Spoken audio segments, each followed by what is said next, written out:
RootsOfTheSwampThing.com, your definitive online source for all things Swamp Thing. Swamp Thing is heating up. A brand new series coming from Scott Snyder and Greg Capullo. A brand new TV series on DC's streaming service online. RootsOfTheSwampThing.com. A lot of stuff about his history, what he's doing today, and everything in between. Go to RootsOfTheSwampThing.com for more information. Welcome to Wednesday Comics.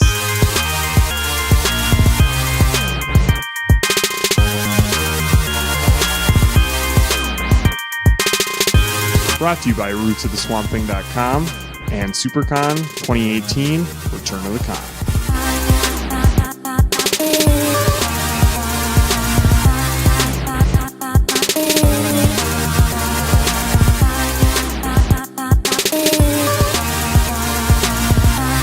Hey everyone, keep turning those pages. Welcome to Wednesday Comics. To my right, we have Peter Parker himself. Alex, how you doing? Hello everybody. And across me, Invisible Woman himself, Garrett, how you doing? All right. And I am your host, Mr. Fantastic himself, Marvin. This is the Wednesday Comics podcast. This is for November 14th. The books came out November 14th, 2018. We are here first to talk about some free talk, get into some reviews for some books, and then very special feature because today is third time, I think. Me and Alex, a little Papa show. Of course. Papa 1, Papa 2. I don't go by the other anymore because that guy turned out to be racist, so I can't associate myself with him. But when it becomes hunting season, that's when me and Alex get some free time because Invisible Woman, Garrett. Oh, sorry. He can't talk. He's invisible. He goes hunting. And so all we get is the spirit of a Garrett, and he's sitting in that chair over there. But he turns out can't talk. Once you're in the spirit world, you really can't talk, I guess. So Garrett is off in the woods looking for that Sasquatch probably. He heard our Supernatural show and decided to go check it out himself. He heard that. Remember that Voice 191 call? I wonder if he listened to that when he's out there. But he is scared crapless. I should text him and be like, hey, did you find that Bigfoot? Because, I mean, you heard that voice. Well, that guy was scared. Mm-hmm. And I'd be scared, too, if you saw Bigfoot out there. And that's where he is. So he's out in the hills. He's chasing Bigfoot. He bought a tag for him, I heard. So he's out there. You're going to hear Garrett in this show here. He sent in his reviews. He did a little pre-show work for once in his life. And so he sent in his reviews, and we got that on the docket here. But first, something actually not funny, but let's get serious for a second. Something we do every once in a while. We get serious in the show. Stan Lee passed away. And so I kind of thought we should talk about it. I mean, the man's a legend in the business. We've talked about him before. And I just wanted to say, Stan Lee Martin Lieber, 95 years old. He was going to be 96, December 28, 1922 is his birthday. It was almost here. American comic writer, editor, publisher, 1940s to about 2010. He was still doing a little bit of work here and there towards the end. 1940s. So Stan Lee first got his break in the business. He was the janitor. His cousin hired him. And there was so much work to do. Eventually his cousin was like, hey, nobody cares about those books. You should write them. And then that's how he started writing these books. They did genre books back then, like westerns and horror books. And then when the comic code came and you couldn't really do horror books anymore or crime books, that's when it was like, okay, let's do something else. And he, raced through the ranks, and eventually you became publisher. And, he thought he was like, he was up. The classic story that everybody knows is like, he was like saying to himself, he said to his wife, and he was like, I really don't want to do this anymore because I can't do what I want. And it seems like this is a dead end job for me. I think I just want to quit. And she said, if you're going to quit, why don't you do what you want first? And if you get fired over it, what are you to lose? You're going to quit anyways. So that's how he did. He went out, and him and Jack Kirby did Fantastic Four.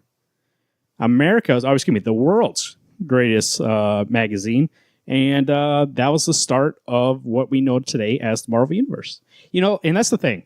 I've been hearing a lot of stuff over the last... when did he pass away? Tuesday? It's Tuesday or Monday.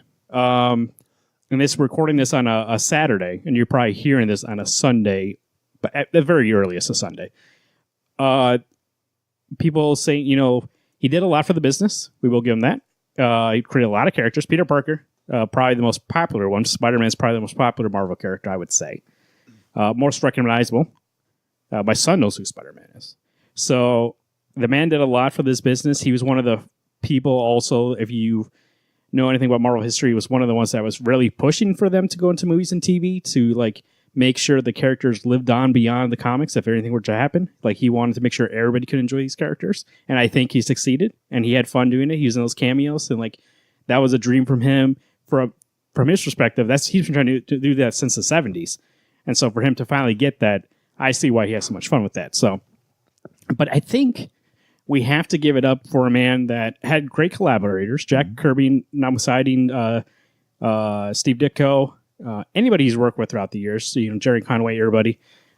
Even as an editor or publisher, the man did great things. Sometimes people don't see him in the greatest light because of some stuff he did, but also I've heard him, kind of have regret doing that kind of stuff. So the man overall is a staple of this industry, influenced a lot of people, who influenced a lot of people, who influenced a lot of people. It's like 4 generations deep now.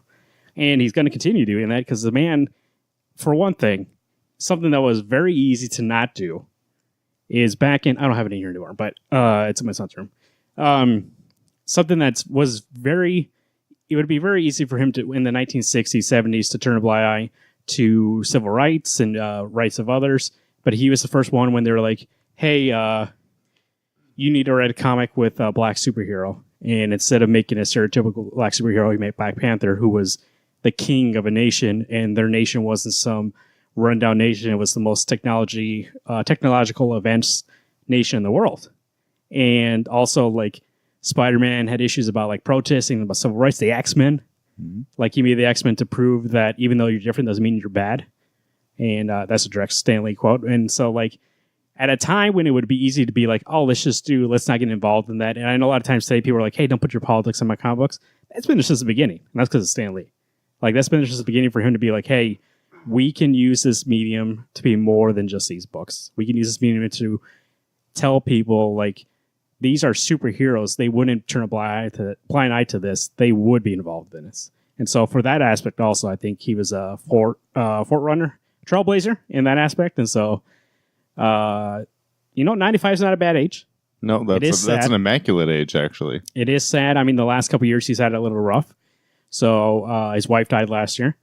So 95 is not a bad year, though. So, I'm not a bad length of he had a great life, a big life. And and you talked about the ripples that man had. He, for the last 70 years, almost 80 years, has been working on comics, has been a staple of comics, has lent a hand or lent some advice to, I'm guessing, many a creative team. I mean, I'm surprised it's not a bigger deal. And maybe it is. Like, when I've been watching the news, no one's talked about it. It's not. Oh, yeah, internet. You got to go to the internet. Babe. Okay. The thing is also, like, this is how big he is. He passes away, and my wife knows who he is and what he was a comic book writer. There's nobody shows any other comic book writers. So, like, that's how big he is. He transcends the medium to be a celebrity on his own. But also, like, he was big and loud. I mean, we'll talk about a book later, Mr. Miracle. There's a character based on him in there. And, like, he even, like, in the comic book, it's like, he's bigger than life in the comic book. I mean, in the world, he was. Mm-hmm. So, this is a man that I tip my hat that I am actually wearing a hat. That's that metaphorical. And I say, like, it is sad of his passing, but he lived a full life. He lived the life, I feel like, in the best way that he thought possible. And even sometimes people would make mistakes. He tried to make up for them. And at the end of the day, this man started something. I mean, even if he wasn't the first, because Action Comics and that kind of started superheroes, he was the one that kind of defined it. And the terms of, like, full universe, he was one of the first ones to do that. And in terms of, like, let's make comic books more than just funny pages. So, or the funny books. So, Stan Lee, tip my hand. 95 years. Thank you for everything you've given us as fans of comics, as fans of the movies, of just fans of enjoying a hobby. Would not have been possible without you, Stan Lee. Thank you. He wrote some DC stuff. very, very small, like Justice League. Oh, really? Yeah, he did. So go find that if you can. Stan Lee, I read some Fantastic Four, and so a lot of those issues, especially Silver Surfer, like that kind of stuff, that's good Stan Lee. And Jack Kirby too. I was watching, like, Jack Kirby's art during that part is amazing. But if you want to, if you're hearing about this and you're like, I've never read any kind of Stan Lee or anything like that, that Silver Surfer Fantastic Four kind of era, read that. I would say, especially Silver Surfer. I think that, the one thing you say, Silver Surfer, never been a character that I've been super. He's never been that interesting to me. Oh, I like him in the Jack Kirby stuff. Maybe it's the art's really great. You don't like him in the Rise of the Silver Surfer, that movie? Well, I love Actually, that movie We're is not talking bad. about love or like? Because if we're talking about love, of course I love that movie. Of course. I love any kind of Fantastic Four. I told you last week I'm biased. So Wait. If you're biased, do you actually enjoy Miles Teller version? Love it. the most recent one? Yeah. No. No. Let's get into some reviews. Gideon Falls, number 8. That is Jeff Lemire, Andrea Sorrentino. Who you got an issue? Has it been a while for an issue? No. It came out in October. Okay, It was one of, like, the first. But it was short. That's what it was. Yeah. So it feels like we haven't had a lot that of issue context. 7 we read fast. That was a quick. Well, there's a lot of issue. 2-page spreads, so you got to read through it Of fast. course. This issue here, we have Norton himself, Father. What's his name? Father Ted. No, it's like Fred. I think it's Father Fred. Wilfred, I think. So I think they call him Fred. Oh, really? Father Fred. So FF over there and Of course. Norton. We get 2 stories. By the way, I always assumed that the father story was in the past and Norton was current day. But there's a good chance. I thought they were concurrent. I thought they were going on. Well, see, I thought concurrent too. And then there were some hints 2 issues ago where I'm like, hey, maybe this one's in the past. And then this issue, I'm like, maybe the father thing's in the future. But also, I feel like time's all fucked up. So, as a fan of Dark Tower, it's very Dark Tower-esque. And it's like, there's a lot of messing with time, messing with what is reality. I take my glasses off. It's turning my headphones. I take my glasses off. Gary, you hear him later. We listened to his voicemail already. He said that he feels like it's more of a mystery now than a horror, but this issue really felt like a horror issue. With the Norton in the basement, Norton in the cell. I say it felt like an Arkham Asylum part where this doctor has come in from the last issue. That, like, the chief psychologist or psychiatrist comes and collects him in the last issue and brings him back to the asylum, telling his doctor, is it Zhu? Yeah. Telling her that you're not doing what you're supposed to be doing. You're having this intimate relationship with Norton. That's not allowed. I could very well have you taken out of not practicing. And she's like, I just have nothing to do with it. I'm helping him get through his stuff.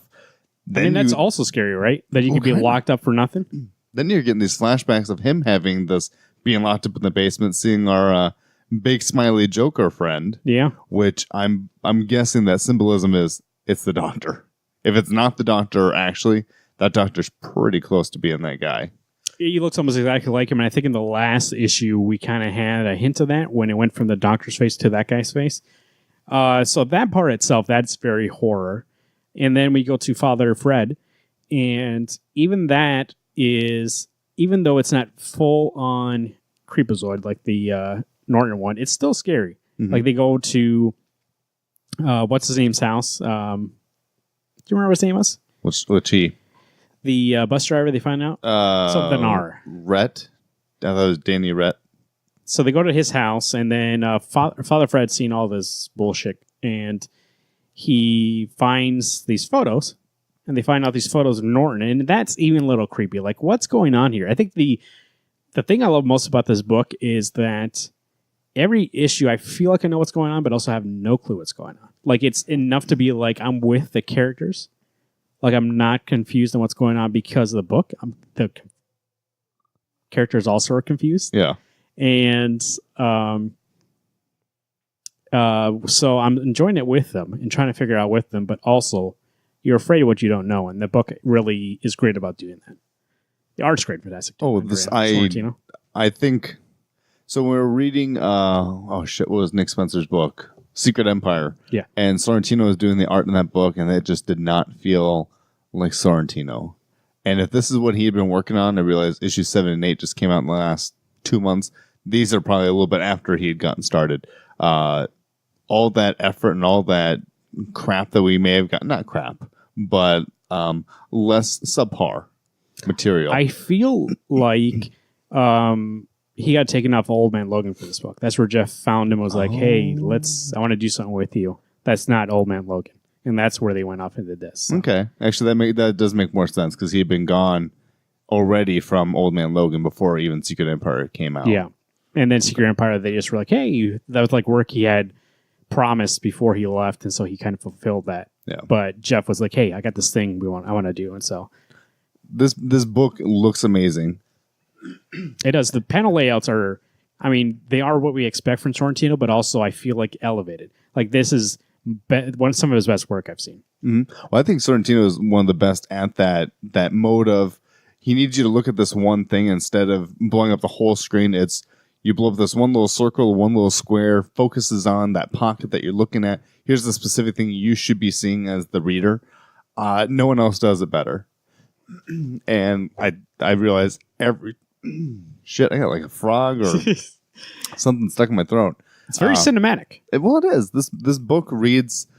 I am totally against things getting TV shows or movies, and it's not because I don't think it can't fulfill that need, but some things just need to be a book. But this is one of those I could actually support it having a TV show or a movie that's going to be coming out. It's so beautiful, and I think Jeff nails every book he's on. Like when we were reading Century, I was a little weary about that book. That man knows how to tell a story and knows how to be all sorts of. He's a jack of all trades. He knows how to write every genre. I just looked up because I feel like it was already picked up for a TV series, and it is. So. Oh, really? Yeah. I think all Jeff Lemire stuff is now getting. So you showed me today that Sweet Tooth is getting Sweet Tooth, Black Hammer to this. I wouldn't be surprised if you see Royal City pretty soon, but Descender probably. Marvin will have to catch up on it. Ascender. Even before it's counted, it's already got. I feel like what you're saying is probably the most reason why all the stuff's getting picked up because it's not all the same. Like when you read a story by him, it's a different genre, but also it's fully fleshed out, and it's consistent and it's coming out, and it's by the end we have a full story, and so that's why people are like, hey, let's pick up this. I know A, it's all going to come out, and B, it's good enough content, and then the different kind of people that are picking them up is all over the place. It's not just one kind of channel or group. So, and that is from the genre changing that he does. Well, and it makes sense. Even in the comic book industry, he writes for everything. Dark Horse, Image, DC, Marvel. Well, whoever have the story. Yep. Whoever's got it and wants him to write it, he's there for you. This was a strong 9 for me. I love this issue. I'm torn between either an 8 or a 9. It wasn't perfect. This wasn't a 10 for me. Nothing super, super exciting. It definitely was an issue where we're transitioning between two different things, but yep. I just love the way that he writes. Something about the dialogue I love. And my favorite characters in this one, so I'd give it a 9. That demon bad guy. Anytime he shows thing, up, he really does. And I think I don't think the face has changed since the first time we've seen it, but it just shows up at different parts or different. Now that I think it's the Doctor, it's even more scary. So I'd give this book a 9. Alex, what else did we get? I got a frog in my throat. I told you. We got Skyward number 8, written by Joe Henderson, and art by Lee Garbey. This is a Garrett and myself book. So we got Willa, our main character, is on this farm, just being saved by those giant dragonflies by Luke, the leader of this. We thought to be a rebellion group, then to find out it's actually one of the barrier or. Is it Barrier? I wish Garrett was here to tell me. I believe the bad guy's name is Barrier. Or Barrio. Whatever. Whoever it is. It is a farm owned by him, and obviously farming is hard to do when you have no gravity. And these dragonflies raided this farm. So what do you do when something kills your livestock? You go kill the bugs. And the bugs are actually what is being used to feed everybody. So the main girl is actually kind of flirting with this who we think I don't. It's hard to decide if he was a bad guy or if he was a good guy or he's just kind of working an angle. Well, it turns out he is working an angle, flirting it up with Willa and the friend Edison is like, whoa, that's my girl, even though he hasn't told her that he likes her and she's oblivious to anything. But Will is on a mission. She's going to Chicago, needs to get the gravity back. And then a little bit in the way here is this farm. Well, to find out at the end of this issue that you think this whole crew actually works for the bad guy, and it actually turns out they want the bad guy there to be safe. They want themselves to be safe because they caught the bad guy. This is one of those books that I think I can get Marvin talked into reading. This is really great. That issue 1, honestly, that first 4 issues when they're in the city is amazing. Like, they look so good. The idea is so fresh. Now we're getting into that little bit of we're getting on the adventure, which I'm cool with the adventure, but I'm also kind of like, I don't want to forget the fundamentals that made this book so strong. And I'm actually kind of curious now if the big boss is in this farming building. Are we getting near an end of this book? I hope not. I hope this is a long running book. I want this to be kind of that. Well, I believe, not to spoil, but in Garrett's voicemail, he said 8 of 12. Oh, really? I believe. I wonder where he saw. I don't know if that's information that he knows, but I wonder where he saw that then, because I don't remember seeing an 8 of 12 or anything like that. I mean, which is fine. I am all about a book only having so many issues, where as long as you're telling me the story that you want me to know, that's by all means great. But when I'm looking on Previews World right now, I'm not seeing an end to this book, which is kind of disappointing, because there's another book that we were reading, Garrett and I, and Coyote has actually ended. I thought it was only going to be a 4-issue run. Turned out they're going to extend it to a second run. I know this isn't what we're talking about, but just to spoil it for Garrett if he hasn't gotten to it yet, Coyotes is done. That makes me sad. That was a good book. That art looked fantastic. What issue was it on? It was on 8, so it's 2 arcs worth of story. And it just ended? Yeah. That was with the final written page of what they had said, going, oh yeah, we had a good run with this, spent 3 years working on this. I was like, oh shit, we're done? What the hell? Anyway, Skyward, great book. I think it's one of those books that we're in that weird transition of a second arc. We're going to get into the third one and eventually get into the third one. I love this book. This is a strong 9 for me. This first volume is on Hoopla. So read it. If it is on, or if it is ending soon, then that would mean there's probably 2 trades. First trade is probably, what's the first arc? Probably 1 through 5. Okay. So it's probably 3 trades at most, or maybe they'll extend this last trade to get the last 7 books. If it is 12, who knows? Yeah, maybe not. Maybe Garrett told us wrong. He's out hunting. Maybe got confused with Bigfoot. Sasquatch out there, so he's just... Garrett will let you know what he thought, but I had a question. Yeah. I heard information this is a world without oxygen. Is that true? That would be false. If anyone tells you that, they should probably scratch that from their wordage, because they're wrong. What else do we get? Oh, am I going next? Yeah. I don't know. I didn't have it pulled up. Flash number... Flash 458, Joshua Williamson. I just don't know who the artist is. Joshua Williamson and... I forgot. But you sure it's not Joe Williamson? That's what I heard. Just give me a second to find it. No, go ahead. I'll figure it out. You tell me what the book's about. Oh, no, I already found it. Okay, so Flash 58, Joshua Williamson, art by Rafa Sandoval. Shit, we should have known that. Garrett even talked about in the forecast. Oh, yeah, that's right. So Flash is, where is he? I think he's in Korea, out with Iris. They're going on this, what do you call it? The Force Quest. And honestly, I could have given 2 craps. This book, literally, I got it for the fact that we were going to Gorilla City, and I was super amped about it. Flash, Barry's actually kind of struggling not being in Central City. So he's kind of having that, what does the Flash do if you're not in Central City? So there's some bad guys. He's finding out that it's so much easier to run through traffic than it is to run through this busy little marketplace where there's thousands of people. And even Iris, when he gets back to her, she goes, why didn't you just vibrate through people? He goes, well, if I vibrate and I end wrong, I could kill somebody. She goes, I was joking with you. I thought, oh my gosh, how dare you joke about him vibrating through people and killing them? Gosh, you're a monster. So you're not enjoying this? I you know what the weird thing is, I actually did enjoy it. I like the Trickster run where we're getting introduced to all these forces, But now we're on this force quest. Okay, no offense. If you had stayed in Central City, all the forces seem to be finding you. So I really don't think you needed to go find it. And we actually meet this new group of, it's a husband and wife bad guy who's also looking for forces. And she got some super strength force and punched. The girl gets... I think this is one of the books I want to like. I love Joshua Williamson. I think he's a great writer. He actually writes a lot of books I enjoy. Odyssey. What's the other one that I like? Birthright. Nailbiter. What's Odyssey? JL Odyssey. Oh, yeah. Remember, I just cut all the names short. Okay. Well, for some reason, I thought you got it confused with that Fraction book, Odyssey. No. But this is one of those books, and maybe a problem for me is that I'm not a huge Flash fan. Like, this is actually a book that I would expect you, Marvin, to have stayed on.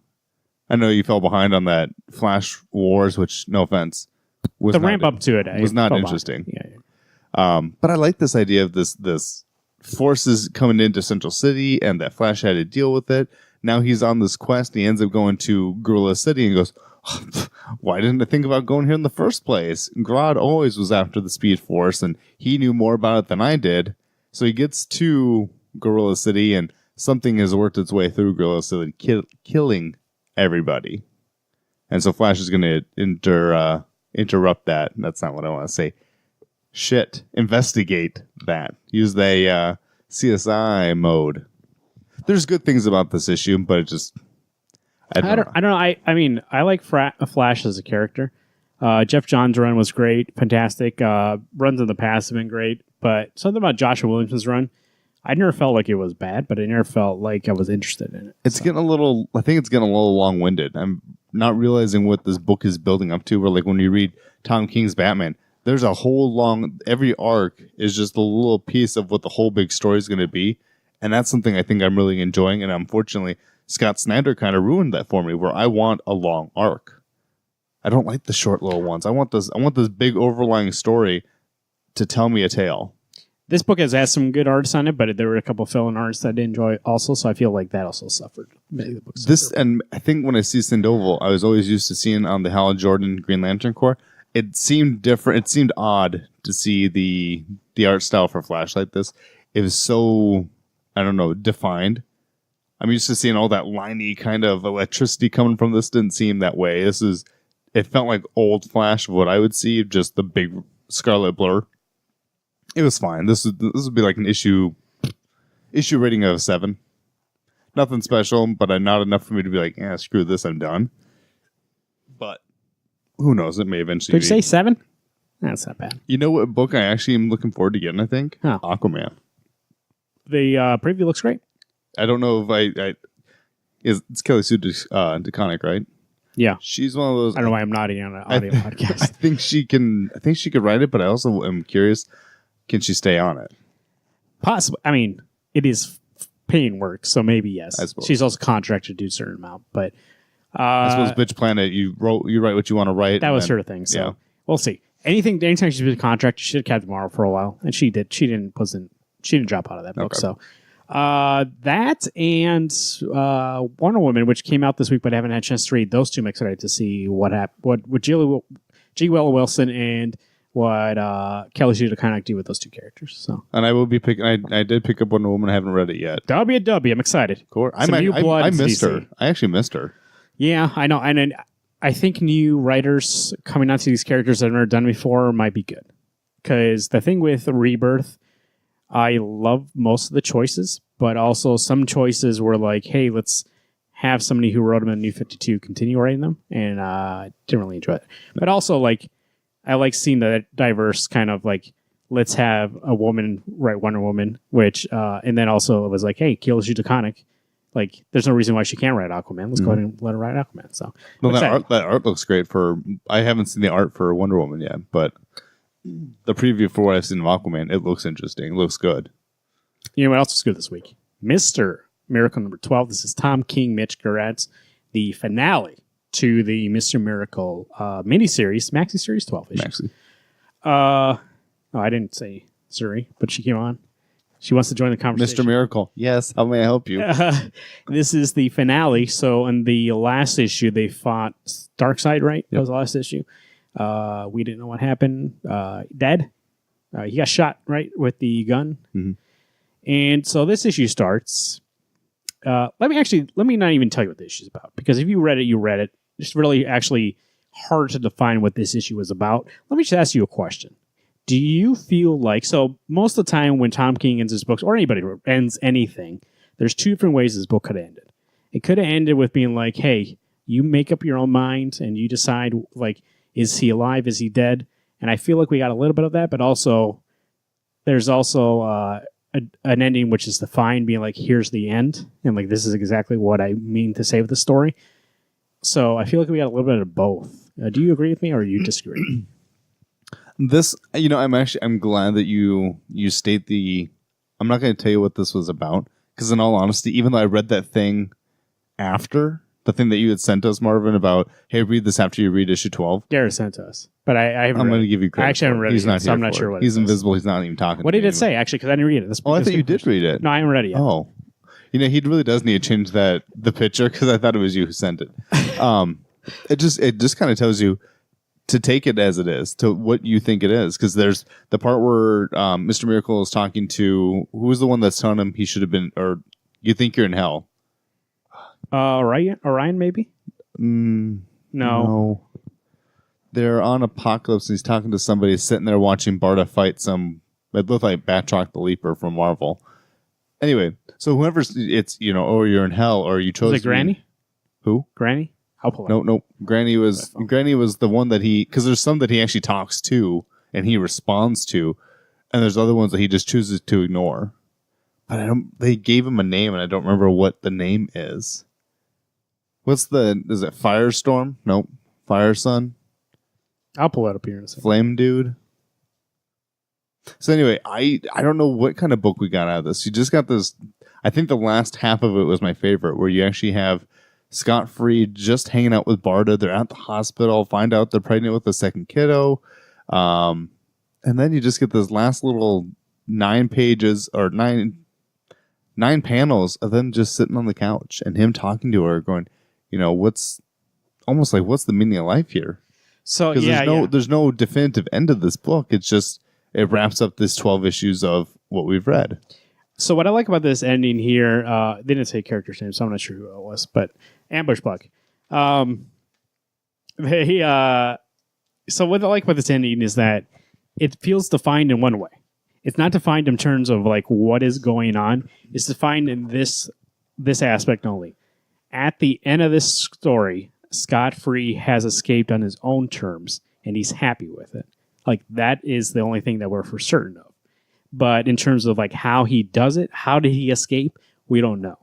Like, did he die? Is he in hell? Or did he escape heaven? even? Did he and which is a great analogy to not only from going back to the first issue, he was depressed and he committed suicide or attempted.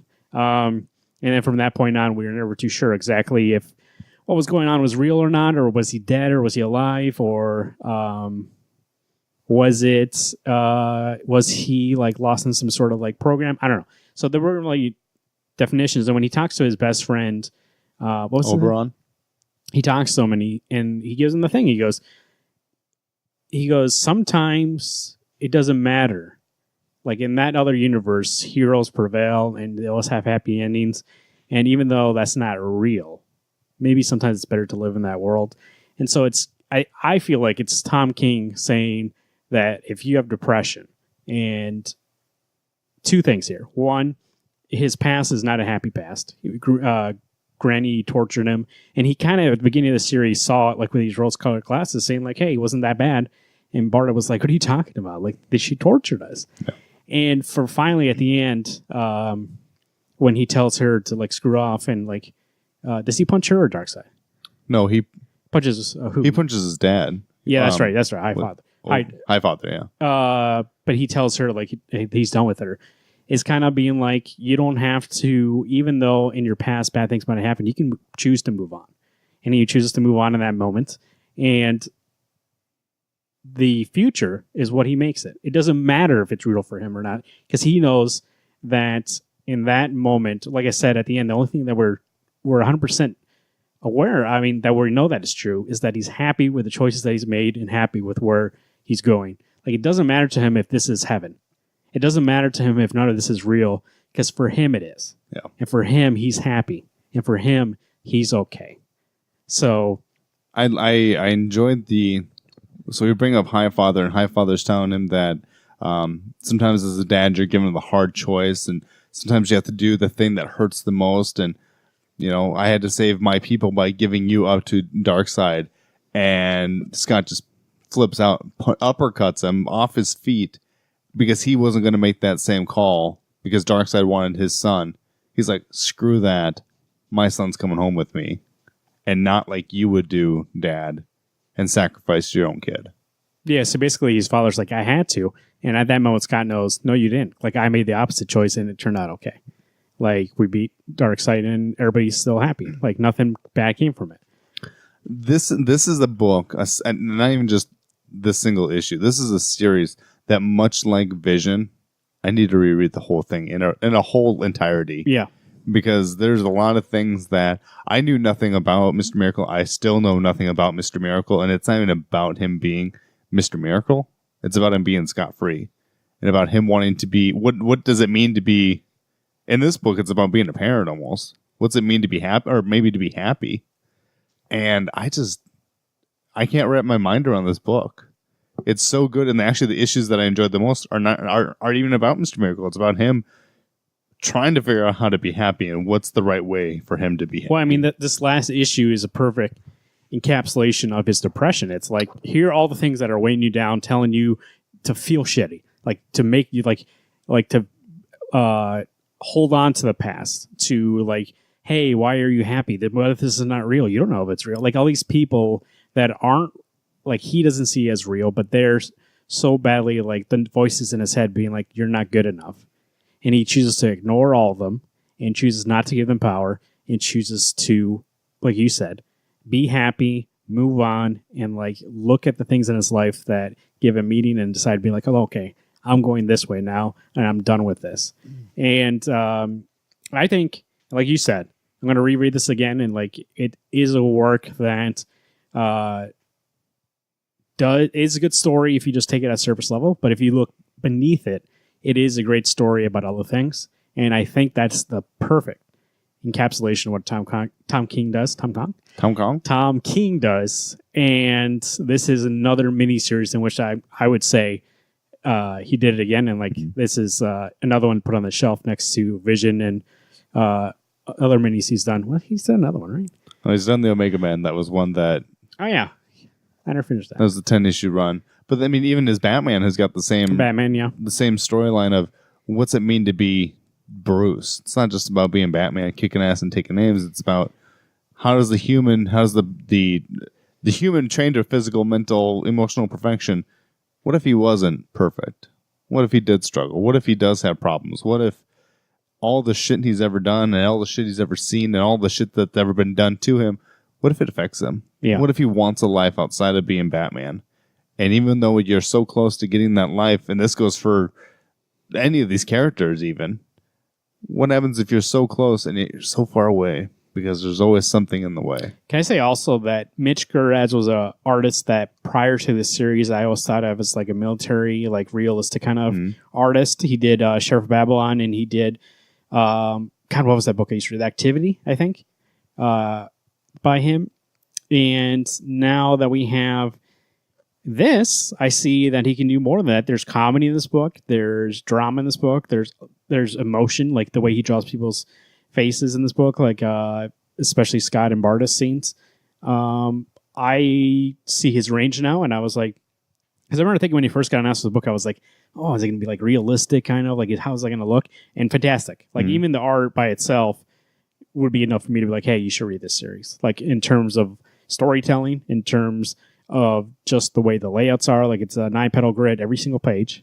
And I think that sometimes when you say, hey, we're going to do 9-panel grids, it can be gimmicky. But in this series, it feels like that was a restriction they put on themselves to focus the storytelling and be like, hey, we want to make sure that the storytelling is clean, in that it is concise, and that we can tell a story like this and not be too concerned about, like, let's just do all this fancy stuff. They're like, no, let's tell a story, and that's what this is. Well, sometimes those nine panel grids actually move the story better than you could if you just jump from thing to thing. Because I'm thinking of, I think it was issue 7 or 8, must have been 6 or 7, where Barda and he are fighting. Maybe no, I think it was 6 because it was the end where we had that break. They're fighting through the technodrome or wherever they are, beating the crap out of these people, having the conversation about, oh yeah, I'm pregnant and I want to do this with the house and da da da da da. And instead of making it 3 parts where they zoom right through it, we're actually getting to watch them fight individual people, have this conversation, have this banter amongst them. Oh man, it was just beautiful. This was a 10 for me. This is my favorite book this week. This is a 9. It was very, very, very good. But I think in my head, I actually went into it expecting there to be an end. And there was an end. It was Tom King's end. But it was still left open enough to me going, not necessarily how do I think it should end. But even at the end of that last panel goes, this isn't the end for Mr. Miracle, but it is the end for this book. Well, he's going to be in Heroes of Crisis. He's on the cover. So I'm not sure. And that's Tom King also. So at least... Oh, there's another mini for you that's what I was going to say. Wherever that goes with Mr. Miracle will be Tom King. So I will consider it part of, even though it's not part of the story, it's part of this character's arc. Yeah. And I am very curious to see how he factors into that story, because he's on the cover. It doesn't mean he's in the book, but I feel like he'll be in the book. Well, I think you'd almost have to be in the book. Not even because he was on the cover, but for the fact that Tom King spent the last 2 years writing about him. That, and maybe not 2 years is maybe too long. 18 months. Yeah, we had a break, right, between 6 and 7. Yeah. So. My favorite book this week. So, What else? Good. It was good. I liked it. You keep coming back to me. Don't you get Cosmic Ghost Rider? Oh, that is Cosmic Ghost Rider. Donny Cates, was it number 5? Yep, Cosmic Ghost Rider, number 6. No, number 5. Ooh, buddy. Number 5, you're still wrong. But I don't remember who did the art for it. It was Donny Cates was the writer. You keep setting me up, and I keep... I'm sure Garrett will tell us. I was like, oh, bro, I bet it's you. It's your turn. Cosmic Ghost Rider, the end of this mini-series, but not the end also for Ghost Rider. We get that at the end, too. He will return in Guardians of the Galaxy number 1. But this is the end of the story of him trying to find redemption for Thanos, trying to figure out if he can... If it's a nature versus nurture, if he raises Thanos in a good way, does Thanos turn out not to be the person that we know him as? And the $1 million question turns out to be the man will be who he always wants to be, because death put a mark on him, and she wants him to be the bringer of death, and he's always going to be that no matter what happens. And the series has been funny. I feel like this issue had a lot of good moments that weren't. There were a lot of drama of Ghost Rider realizing that I'm going to have to kill what I created, in a sense, when he kills the adult Thanos. Here, it's Donny Cates is the writer. Dylan Burnett is the art. Dylan, you son of a bitch. He kills him, and then he sees baby Thanos and realizes that he goes and picks him up from that timeline, and Thanos goes, if I lose this timeline, is this timeline going to be destroyed? And he goes, yeah, but it's all right. And then he realizes there's nothing I can do to save you. Well, because wasn't it when he brings him back to Titan, he does run into Death, and Death tells him, I've already paid him for this. Yeah. No matter what you do, he will always be the Mad Titan. This is the man who I always want to be the Mad Titan. So there's nothing you can do to save him. My favorite scene in this whole book is when Ghost Rider is fighting adult Thanos, and adult Thanos keeps calling him his son. Or, you're my dad. He goes, you are not my son. Then just beams his face right off. And he goes, I'm going to give you the penance. He goes, I've done the stare before. No. Not the stare, but the actual penance. And just burns him to a crisp. And he's, in that moment, crying. He's like, my kids died a long time ago. But you can also tell he feels bad. Well, he does. But it's also, because in all honesty, Thanos was his kid. He's been taking care of this kid. He's been protecting him, trying to keep him from seeing violence and death, when to find out no matter what he does, he's always having to fight somebody. And that's unfortunately the task that's been given to the Punisher, been given to Ghost Rider, been given to Frank Castle his whole life, is you're the ass kicker and everyone's got your number. So he spends the whole issue fighting Cable. He spends the whole issue talking to his adult Thanos Punisher's son who's made a utopia of Punishers, or just cops, that no crime, or if there is crime, you get to live here forever. I mean, it's Arkham City. And then if it gets too out of hand, you go back and kick the shit out of him again. Oh, really? It really is Arkham City. I love this. Actually, I think this may have been my pick for this week. It was strong for me, especially this issue. I think this might be the best issue of the series, which is great to say about the finale. Overall, I thought it was actually pretty great. And it's great in the sense of, I think Donny Cates does great with these small runs. And I think a little bit at the beginning, it was a little too, like the way it was like super joking, then turn at the end, I think the turn to be serious, I feel like I needed that to be more fluid. But otherwise, I liked it. But I think it seemed like there was a quick shift to be like, boom, also now we're actually going to have a... But I think that was maybe the intention even, was that even this Ghost Rider, everything's a joke. He's gone through so much shit that he's like, I'm just going to make light of everything. Then to find out this task is even harder than it's meant to be. So he's focusing now. He's getting serious. And once you get to issue 4 and he finds out, I failed again because my kid is now an adult Thanos killing everybody who's wrong. You know, shit hit the fan. And I think he felt like he had to be more serious. I mean, this actually felt like it was the Punisher stuck as Ghost Rider. In a way, also, Thanos turns out the way he is because he realizes at that point, because there's a part here where he talks about like he's like sinned and he's done a lot of bad things in his life. Frank says that. And he realized at a certain point that Thanos turns out evil still because like that's still who Punisher is. He's like not a good guy. And so what Thanos learns from him is still not to be a good person. And Marvin's already touched on this. I am so excited for the Guardians of the Galaxy book to come out. I'm looking at I was looking at that Jeff roster. Shaw and holy Donny shit, Cates. that's going to be one of my favorite books that Marvel puts out.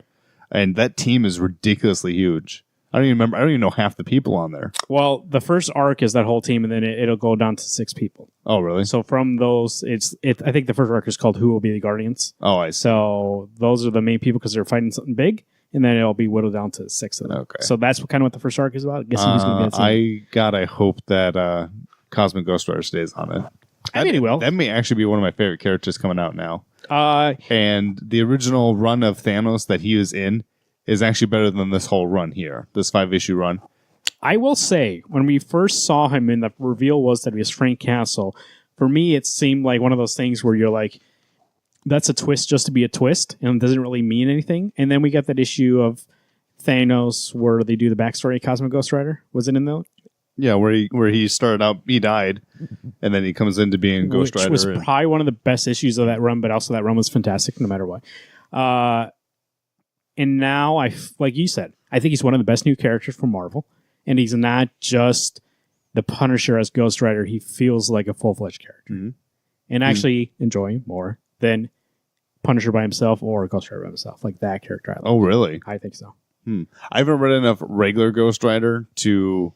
that's a character that screams Alex, but I've never gotten into it. Like, I want to be into it, but there's never been a good story where he's at. Yeah. That's what it feels. This feels like both those takes on those characters, and they're fresher than I've read in years from the other two. My only hope would be then if you're going to and I realize that Punisher Ghost Rider has kind of gotten away from being just the Punisher. He is, mentally insane now, so he just kind of does what he wants to do. I kind of hope we can get a little bit more of him being like the heavy hitter, or the one that has no restraints. He just kind of goes and does stuff. If he gets the shit kicked out of him, what's the big deal? I'm dead already. I feel like he's still like that. In this, I didn't feel necessarily as much. But like when he's fighting that whole big Cable battle and fighting all the X-Men that ever got brought to him, he is so formidable, and maybe that's from all that training as the Punisher and as a Marine Corps leader. No one can take him on hand to hand. Strong 9 for me. 10. Last book. The book we're going to talk about last. Fantastic Four #3. Sarah Shelley and Dan Slott. I believe. I'm going to assume. I believe you're right. This is the third issue, and I feel like the last issue of the arc, though. The way it ends kind of feels to me like it's the end of this arc, but the end of the story. I think we're starting up on like when you look at the next issue cover, it's a different kind of Fantastic Four. Holy shit. Marvin just took his hat off, and he looks like It's bothering me. You can see I've been adjusting my headphones the whole time because it's been like pressing on my head. I just was like, I'll just take it off. My hair look messy. Let me ask you a question because you and Garrett, I feel like, have been less. We're less biased than you. No, that's what I was going to say. Enthused by this book than I have. This issue, does this issue say to you, this is what I wanted in this book, or does this issue say to you, I don't need to get this book? This almost says, I don't need to get this book. You didn't enjoy it. This didn't make you happy. No, because I get the whole thing was that Reed is like, oh, I'll just call everybody here. And he goes, it's not about just the four of us. Turns out also most of the people didn't even help. No, I think only 4 or 5 of them actually helped. Other than Medusa showed up to protect the kids for a couple seconds. I think Black Panther punched one dude in the face. Peter showed up to go, with power comes great responsibility. And the thing is like, fuck that. No, we're not doing that shit. It's kind of like Marvel's Camp Con. Sometimes they come in and they get one punch and they go away. That's kind of what. That's what. Yeah, I think the Griever heard this big to do in the last issue and the second issue. I thought, holy shit, this woman is scary. There's going to be some power. There's going to be a great fight coming. There was nothing. It was all strategic fighting, and I get it. It wasn't meant to be a fist fight. They weren't going to win the fist fight. So instead, let's take out all the ships, leave her one ship, going, hey, you're not going to destroy the universe with us in it, with you stuck here too. And who gives a shit? The only thing that was relatively interesting for me was that the Thing asked Reed, hey, will you be my best man? And Reed had no idea what that meant by, hey, you're my best man too. No, will you be my best man, dipshit? Yeah, you've been gone for 28 years. But whoever, Pichelli must really like Mr. Fantastic, because I didn't mean to be checking out his crotch, but there was some holy crap, dude. He stretches. I get that. I mean, what else are you going to do with that power? Wow. I actually really enjoyed this issue. But once again, like you said, you guys are less enthused than I am. That's what I'm going to use. And I didn't feel like it was a great issue. I feel like it's like a 7 for me. But I feel like... So, the way that it ends, I do agree. I don't like it. But I do feel like she's going to come back. That's not the last we've seen of that person. No. Which is what most of the bad guys are in Fantastic Four's world. I do feel that it's absurd that all those people came and did nothing. It feels like it was just a lot of hype to be like, hey, look who's in this book, and then they don't do anything. So it was a weaker conclusion than I had hoped for, but the Fantastic Four moments, especially Reed, Sue, the kids, especially the kids, Franklin, I feel like they were on point, and I feel like I liked those moments, and so that's the reason why I like that issue, not because of any plot reasons. So my head hurts. So I was like, hey, I'll read some more of this. We'll see how it goes. Though I do feel, I forgot what it was in the book. There's something in the book where I was just like, come on, Dan, let's just fucking quit doing this bullshit. Let's move on. First off, it's way too wordy. Well, that's just... The first 3 pages have like a million balloons on. What's the whole point? I mean, yeah, really. There may be 100 people on the screen, but they're not all talking at one time. I understand the excitement of Reed and Sue and Ben and Johnny getting together. That's been, at least for Reed and Sue, it's been 10 years, 20 years since they've seen those two, and they've only been gone for 2 years from the Earth timeline.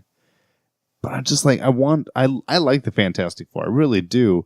But there's something about this book just seems so much more campy than I was expecting. And I'm not saying it needs to be serious. It doesn't need to make sense. It doesn't even need to be logical. But there's got to be something that holds me in. And I don't know if the wedding between Alicia and the Thing is going to be enough to keep me interested long enough to continue to get this book.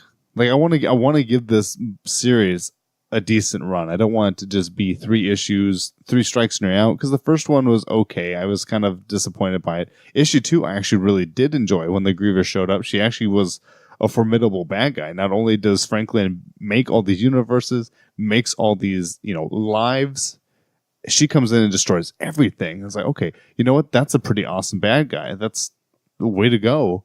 Then you get to this timeline, or this where we're at now, and yeah, everybody shows up and nothing really happens. Val gets sent to go destroy all the ships, or Hulk destroyed all the ships, or Johnny destroyed all the ships. Someone did something. Oh, I don't. That Hulk thing that happened in the 70s, I was like, what's going on here? And they even talked about, I wish we had a Hulk here. Yeah, Hulk's too busy taking a crap in the spaceship. I don't know. There's That's things, why I said 7. I'm not going to say it's like, I'm not going to go crazy and say it was amazing, but I did like those moments. like this is a 4. Oh, buddy. Yeah, You done? What? You done with the 4? No, because I like I said, you're on your phone. I want to give this book an actual chance. I'm this first 3 issues. Although if I were a smart man, 3 issues, I'm not enjoying it. Drop it. See, to me. But I also know that I like that. Like I like the Fantastic Four. They're Do you, though? Because I've seen this last movie, and you said you didn't like it. And Okay. I'm all over that. whoa. 10 out of 10. Well, holy Miles Teller? wow. Then you must hate Winter Soldier because that. I mean, you can't like both those movies. Garbage and amazing. And you've got it the other way around. The thing is so strong in that movie. A tank, hear me out, dissipates. Wear pants. That's all I want. Wear stretchy pants. I know you got rocks for giblets, but I love Fantastic Four, but if I feel like the next arc is the same, where it's a lot of hype and nothing really happens, I think I would be done reading it. well, I don't know. So what's the next arc? Next arc is whatever those Imposter Fantastic Four, which I'm guessing are the ones from 2 and 1. I don't know if you read that part. There's another when Johnny and the Thing are out on some wicked adventure. They run into a different Fantastic Four, and I think that's what this team is that we're going to see. I mean, if this next arc is great, I'm all for staying on. But maybe that's the point. Maybe it's I give it another arc or another 2 issues. If I'm not enjoying this book even a little bit, I need to be done. I need to be done. There's other books out there that need my attention that I enjoy more. You gave it a 4. I gave it a 7. That equals out to be 11 divided by 2. It's 6.5. That's the average. That's not even right. That's 5.5. Oh, okay. I give it an extra point just for the effort. That's Fantastic Four, number 3. Getting Falls, number 8. Skyward, number 8. Flash, number 58. Cosmic Ghost Rider. Cosmic Ghost Rider, 5. number 5. And Miss Miracle, number 12. Get this book's where you get your comic books, comic book shop, or online, anytime. Do what you want. It's your life. Those are the reviews for this week. Garrett, please let us know what you think. Hey everyone, as you might have heard, I'm away hunting this weekend, so I'm trying to control that deer population. But I did get a chance to read my comic books, so I'm going to share my reviews with you, as Alex and Marvin will be as well. I'm starting with Gideon Falls, number 8. This truly is one of like the better horror books out there right now. With Jeff Lemire and Sorrentino, this has been a great book from the beginning. I think we're diving deeper into the plot, and we're finally getting to that spot where Norton and the father are getting closer to figure out who each other are. So that's pretty cool. I mean, get more backstory on Norton as well. Seems like he has a very troubled childhood, and that the devil of the barn has been bothering him for quite some time.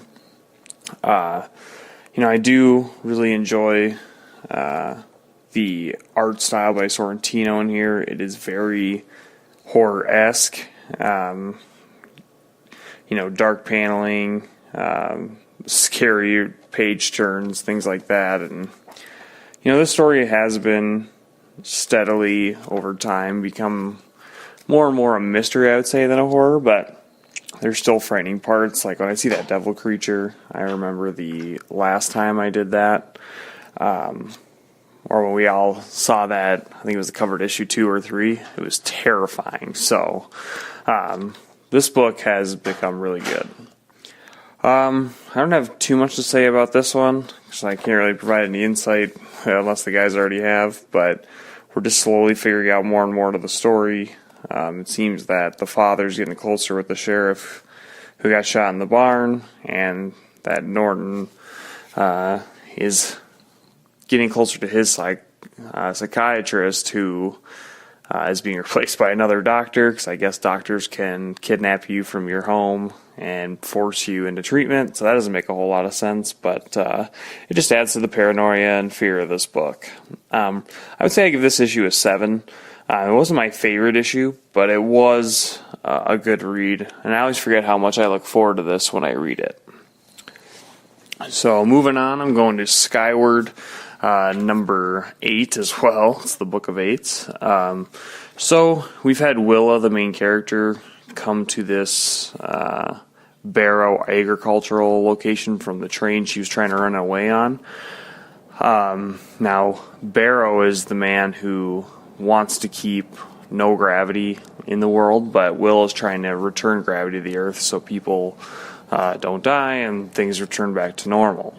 One of the side effects of the oxygen, the gravity being seamless is bugs, or at least dragonflies, grow huge because for some reason there's some science explanation in the back of the last issue, I believe.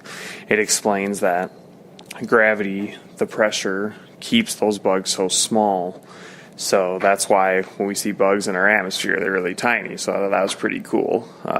Like the science kind of makes sense. If there was no gravity, maybe there'd be bigger bugs, I guess. But good thing that's not the case. The art style by Garbett is some of the best art I've ever seen. Like, I think that's one of the strongest points of this issue is, especially like Henderson and Garbett, like they know how to work with each other. Garbett gets a lot of room to draw and tell the story from an artist's perspective, but the writing isn't overbearing, and it is very interesting character development as the story goes on. I had to catch up issue 5 through 8. So issue 5 was probably my favorite of the series, dealing with something tragic that happens to Willa. But ever since then, this whole series has just been fun, a lot more action and adventure than I realized it was going to be, and so I'm definitely along for the ride. There's a new guy in this book that's the leader of this Barrow Agricultural, and spoilers if Alex hasn't already told you, he gets caught at the end of this issue. And so it's kind of like, well, you work at Barrow Agricultural, but you caught Barrow, so that's very interesting, and I'm definitely looking forward to what happens next in the next issue. I'd give this issue a 9. All right, moving on, we got Flash number 58. Gotta be honest here, this issue was pretty wordy. I'm not saying it was bad, but it was just very, very wordy. There's nothing to do with the forces in here, sort of. We have these, I think they're called the Gemini twins. They steal artifacts from and they have powers they can absorb from superheroes and use against them. So that is very interesting, but I feel like we've seen that kind of villain before who can take a fraction of a superhero's powers and use it against them. One of the best parts of this issue, I would say, is the relationship between Barry and Iris. That is very refreshing to see that they're, traveling the world together, trying to figure out all these forces. I think Alex and Marvin can attest to this. When my deal with covers, like the cover is what is the secret of Gorilla City, and that's the cliffhanger is them coming to Gorilla City. So I'm like, okay, this was very misleading. The story it seemed like filler just to get us to Gorilla City. But again, it does show to Barry's strengths. You see him do some forensic science. You still do see him being the Flash and then interacting with these Gemini twins. I would give this issue also a 7. It wasn't anything that was crazy good, but it was enough to be like, okay, I do want to see what happens next at Gorilla City. And that was written by Joe Williamson. Oh, no, that's not right. Scratch that part, Marvin. All right, next, one of the big ones, Mr. Miracle, number 12. The conclusion of the series, but maybe not the conclusion of Scott Free. This book was really great. But I think if anyone was able to tell you what the definitive conclusion of this book is, they'd be lying to you, because there's no way you could even guess what the 100% ending is, because that's what Tom King does with this issue. He makes it be the ending is whatever you want it to be. For Scott, he's living in his reality. We don't know if it's fake or if it's real, but it's a reality that he's enjoying with his wife, kid, and surprise second kid to come. But throughout this entire issue, there's little static of his past life coming in to interfere with this happiness that he set for himself. So what Tom King does with this book is he kind of makes you think, is it real, is it fake, the entire issue. And I think by the end of the book, the point is you can make your reality whatever you want it to be. if this is what makes Scott Free happy, whether it's real or not, that's the reality he chooses. And, coming from the beginning of this issue where he thought he had one path in life and that was to end it, to have anything he wants to happen in this said reality. And even in this reality, bad things still happen. Like Darkseid tried to take his son, but he just overcame all these obstacles and still knew what he had to do to save the day and live scot-free, So, they did some flash forwards, they did some flashbacks from characters. I did love the first page. You had like Dan DiDio and Jim Lee sitting in the audience. Probably some other people that I should recognize, but 100% don't know who they are. I feel like I see that bald guy. I can't remember his name, who the actor is, but it does look like they put some famous actor cameos in here. What's really strong is the relationship between Barda and Scott in this book. I mean, there are times where Scott's can doubt himself and doubt like their future with their second kid, but Barda's always there to be like, hey, we got through this, we can keep doing this. Anything we do together, we're gonna persevere. So that's really great. The only thing that concerns me is on that last page, like mid-sentence, she says, Darkseid is, and then it goes back to them having their conversation. So it's like, you just don't know if this is real or not. If it does seem, if I had to put my opinion on it, that it is fake, this reality that he's in, but the sacrifice of these little glitches is what he has to deal with, reminders of his past, to live in this reality. So it says the Mr. Miracle series will not be continued. Its new thrilling successor will soon be on sale. So who knows what that means, whether that's the second part that's taking place in Heroes in Crisis, because we know he's on the cover there, or if there's going to be a second series, part 2, let's say. I really don't know. Now, giving it over to Mitch Gerads, like, great art. It has been since the beginning, great colors. It just really fits the storytelling. I didn't realize how much I'd like his art until by the end I'm just like, he needs to be on more books, and I know he's going to be coming up on a new Batman arc here, so very excited for that. And Tom King, he's been doing great at storytelling. He's really finding his way with these characters and big characters. So, but this one's just extra special because it's just cool him interacting with kind of characters of the third world. You got the New Gods, and you have Mr. Miracle, who's not very known by a lot of people, but I think this is a great way to show off some of DC's best characters, and I think he accomplished that in this book. I'd give this issue a 9. I didn't think it was perfect. There is something you lose when there's not a definitive ending, but the best part about that is it makes you constantly think about it. So I give it a 9. And I hope to see what happens next, what happens in Heroes in Crisis, to see if we find out more information about this great story that's been around for the last year or so. So I know that Alex and Marvin enjoyed this book. I've enjoyed this book, and I've enjoyed reviewing it. So definitely going to miss it and see it go, but I'm sure we'll get some extra content in this universe, or at least this Mr. Miracle coming up. So, yep, give that one a 9. All right, we got Cosmic Ghost Rider number 5. This definitely 100% was my pick of the week. What a great story by Donny Cates. The artist was, Dylan Burnett. It starts out with the Punisher and Cosmic Ghost Rider duking it out because basically under the tutelage of Cosmic Ghost Rider, Thanos becomes the Punisher. But we find out at the end of the last issue, he decides to make the world in halves again, like his entire theory has always been. And so he makes one half basically a pit full of destruction and despair, while he makes the other half paradise.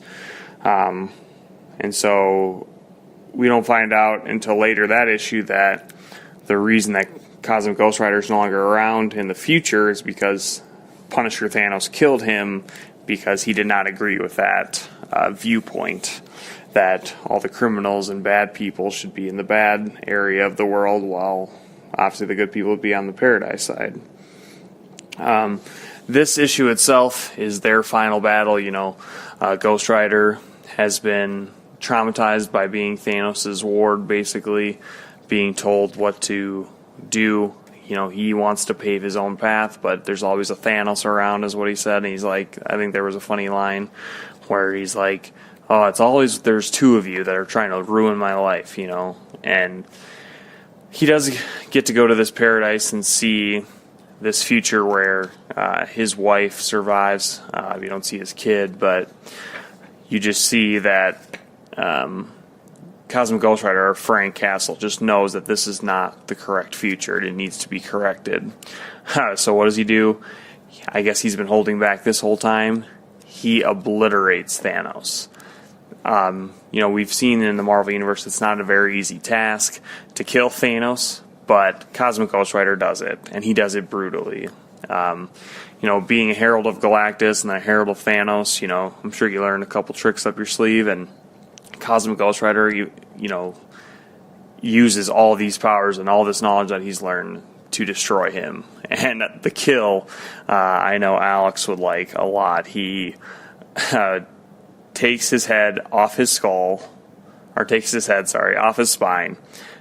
Then he looks up to it and he says, "Penance means punishment, you ugly son of a bitch," and crushes his skull in his hand. I'm like, wow, that was amazing.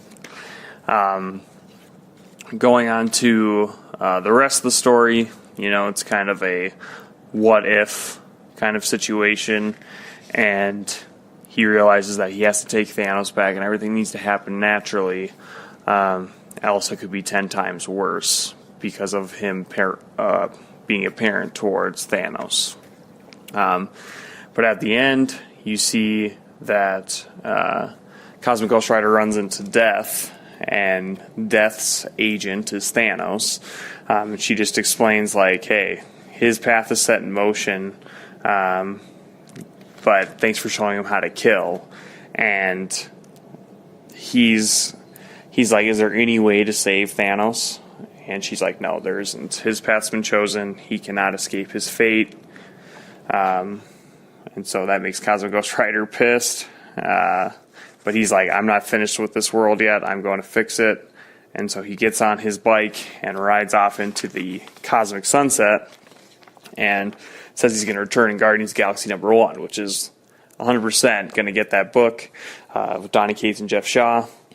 But this has been a great series. We loved Thanos Wins, and now we got this. And the next part of this Cosmic Ghost Rider will be in Guardians of the Galaxy. Maybe someday we'll actually see Frank Castle of today meet Cosmic Ghost Rider. Who knows? Because that's Frank Castle of the future. So I love the series. Donny Cates killed it. I'm giving this issue a 10, and I can't wait for Guardians of the Galaxy. Last book that I'm going over is Fantastic Four #3. I would say this is more like Fantastic Four #1. You finally have the family reunited. They're finally taking on the threat that has been their threat since issue 1. So I get, I made that joke constantly that, hey, when did the Fantastic Four actually get to work together? And it's finally this issue. They had to set up the backstory of the villain, kind of show us where Reed and Sue and them were, and I guess you can't do that in one issue, but I'm just surprised it took so long for the team to get back together until now, but they're finally back together, and what a great end of the first arc, I would say. You get the entire Guardians of the Galaxy, entire Fantastic Four from the beginning to all over their universe, working together to fight this, basically, God, who is trying to get to Earth and rule the cosmos, basically. So it was really great seeing Ben, Johnny, Sue, and Mr. Fantastic, can't think of his name, Reed, get back together again. There was a lot of heartfelt family reuniting moments with Johnny and the kids, or Uncle Ben and the kids. It just really was a really fun issue to see those families, the family reconnect. There was a lot of cool Easter eggs where we had like Johnny has to separate from the group and he goes into destroy this ship, and it actually Hulk's in there just beating the living crap out of it. So that was pretty cool. All kinds of characters in this book. You got Johnny Storm interacting with Iceman. You have Spider-Man trying to motivate, what's his name, Franklin. And Franklin's like super scared about taking on this basically god. And Ben Grimm takes him aside. He's like, hey, we're going to do this together. It's okay. Everything's all right when you got family together. So they take out the threat, or they don't eliminate the threat, but they prevent the threat. So I'm definitely excited for the next era of Fantastic Four. It's going to be exciting because now they're all back together and they're going to get back to doing what they do best, but that's as a family. And looks like one of the first things is going to be Ben Grimm's wedding, so that's exciting. But I give this issue a 9. The art was really good, story was exciting, and it's finally time for the Fantastic Four to be back at Marvel, and it's finally here. So anyways, those were my reviews of the books this week, just because I couldn't be there for this week's show. But I did get a deer, so it was all worth it in the end. But I'll see you next week, and I know these guys are reviewing a great week of books, so hope you have a good week, and we'll see you next time. Oh, fantastic. Garrett is so good with his words. That man, I could listen to him talk for years on end. I thought you were going to say that Garrett's a really good listener, because I haven't heard him say a peep this issue. Well, he's an invisible woman, so he's over there. I don't know. He might not even be here. He might have just been fucking with us and said he's here and invisible, and he didn't show up. Like, I assume he's just being quiet. Maybe he just didn't show up. That's a talent. That if you would have invisibility powers, you could be like, hey, I was there. They can't prove you're not wrong? We'll really find out if he's here. Superman by Brian Michael Bendis is the best book coming out. Better than that shit Action Comics. Oh, shit. Do you hear that? I heard something. Oh, okay. So, Alex, feature here. Yeah. Those are our reviews, and Garrett just gave his. And I was like, hey, just me and Alex. What do we do for a feature? Games really don't work with one person, right? We could do a feature top 5, but I didn't tell you ahead of time, and it would have been unfair to show up here and be like, hey, we're going to do a top 5 here, pick 5 things. Vision 1 through 5. Way to go. And then any other feature, usually we give you a little prep time. I gave you guys like a couple days, a day in advance, something like that. So I was thinking, and I was like, you know what? With something we've never done this show, because there's 2 of you, and it would be weird if one of you were on the show and the other person is like, hey, this is not about you today. So Not about you. one of the greatest interviewers of all time, or interviewees. Nope, interviewers. Yep. Larry King. He likes to do interviews and not do any prep work, not have any questions ahead of time. He just likes to have a conversation, but do an interview. So this is going to be the first in a new segment whenever I have one of you guys here. Because I know we have guests coming here. We talk to them and interview them, right? Yeah. And I kind of wanted to talk to Alex Pastrello and see the man behind the mic. And talk to you about comic books, but also talk to you about, like, in terms of... We'll get there. It's going to be a conversation. Nothing too personal, but also I kind of wanted to see, like... It's comic book related. It's comic book related, and I think we'll get into some stuff because there's some questions I actually do really want to ask you as a parent who reads comic books, but also as a fan who reads comic books, but also you'll see. We'll get there. Yeah. That's what this needs to be called. I didn't prepare questions, but I kind of had an idea. That's what I think this needs to be called. Is we'll get there. Is your title? Of this we'll get there with Larry King. So Alex. Yeah. So let me ask you a question. You've been reading for comic books for how long? Not in terms of like you've had them in your life. I mean, like actually been getting them month to month. consistently? Yeah. Monthly series. What do you say? When did Flashpoint come out? That was 7 years ago. Well, we met the Twins way then. Yeah, we hung out with the Twins. I said, it was at 2010? it was at your old place though. So old place, old townhome I used to live in. Yep. Because it was right before Rebirth. You guys had gotten me talked into getting. No, 2012 I think is when Rebirth started, or when New 52 started. Wow. So I'm guessing 2011. Because I think we'll say 2011. Flashpoint comic 2011. Okay, because I'd gotten it on issue. So that was starting your on issue first monthly comic, May 2011. Okay. So let me ask you a question. As somebody who, and I mean, relatively, that's 7 years is not a short time, but 7, especially in comics when they come out every week in the amount that you get. But in terms of how long comics are around, it is considered a shorter time. When you think back to prior to 2011, other older comics, and you go back and read that, because I know you go back and also get full runs and try to check out like what you missed. Is there a certain kind of comic from the past that you don't enjoy, like storytelling wise? Or do you feel like modern day stories do a better job of telling the story? Because the styles have been different throughout the years. So, okay, way back in the 1940s, 1950s, when those books were coming out, I find those ones hard to read because it is a lot of exposition. It's a lot of bubbles and a lot of, it sounds horrible, but it's almost that He-Man, here's the life lesson to learn in this issue. And that's not necessarily what I enjoyed out of them.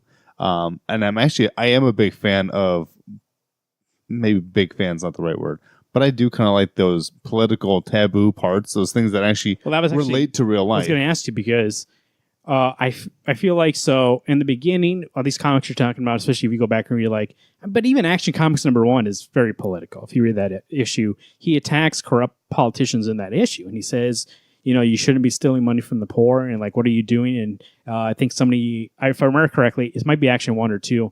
I think it's Action Comics #1. This guy is beating his wife and Superman stops him. And so it doesn't sway away from the issues. No. So that was a question I was going to ask you, because I feel like a lot of times today, in today's political climate, which is very heated, people are like, hey, keep that out. I just want entertainment. But for you, do you feel like it's necessary to have political stuff in books like that? I think it's, okay, so as a dad, now I actually do kind of watch the news. I can only handle so much of listening about our president as listening to things about our president. There's only so many bad stories I can hear about anybody in the world anymore that I may skip the news, but I try to watch it. I want to know the weather. I want to know what's going on in the world. Well, you got to know the weather. Well, I got to know the weather. I got to keep out on the weather, man. But I also, there's some things that I do miss, and that if I want to read, Man-Eaters. This is a book. I actually love this series. It talks about a taboo thing, a natural occurring thing of menses or having your period. It's a natural thing that have gone on for 1 bazillion years. Every mammal in the world does it. But why is it such a big to-do to talk about it in the United States? Actually, that's a good segue to what I was going to ask you next. So politically, you don't really keep up with it. You said it like that, but I do know we've talked about it. Maybe not on the show, but you can kind of grasp from the show that you do enjoy those kind of parts of the book and kind of examine. Well, like Captain America. Yeah, I actually enjoyed this. I enjoy that part. No, I don't enjoy all this big nitty gritty stuff. It's not something I would follow. But as long as you're giving me this character actually having a realization or coming to a conclusion or having some thought process of what's going on in their stories, real world life, I think that's something that you have to get used to. And that's something that actually it moves the story along, knowing that these characters have this life that pertains to their book. So I think I gather from what you're saying that the conversations are healthy to have. You just don't like watching news because it's a lot of just static going on. A lot of people are just talking, and you're like, I don't want to hear anything. Everybody gets mad for something nowadays, and it's never just. So I think in Captain America they're having that conversation, but it's I feel tempered. It's hey, here's what I want to say, and if you want to listen to it, you can read this book or not. Mm-hmm. Whereas when you pull on the news, everybody's just yelling about something, you're like, I don't want to watch this. It's not. I don't feel like looking at the chaos. Let me just hear your point, and that's it. So you talked about Man-Eaters, which is something actually I wanted to talk to you about. So, you can say we're still relatively young fathers. Yeah.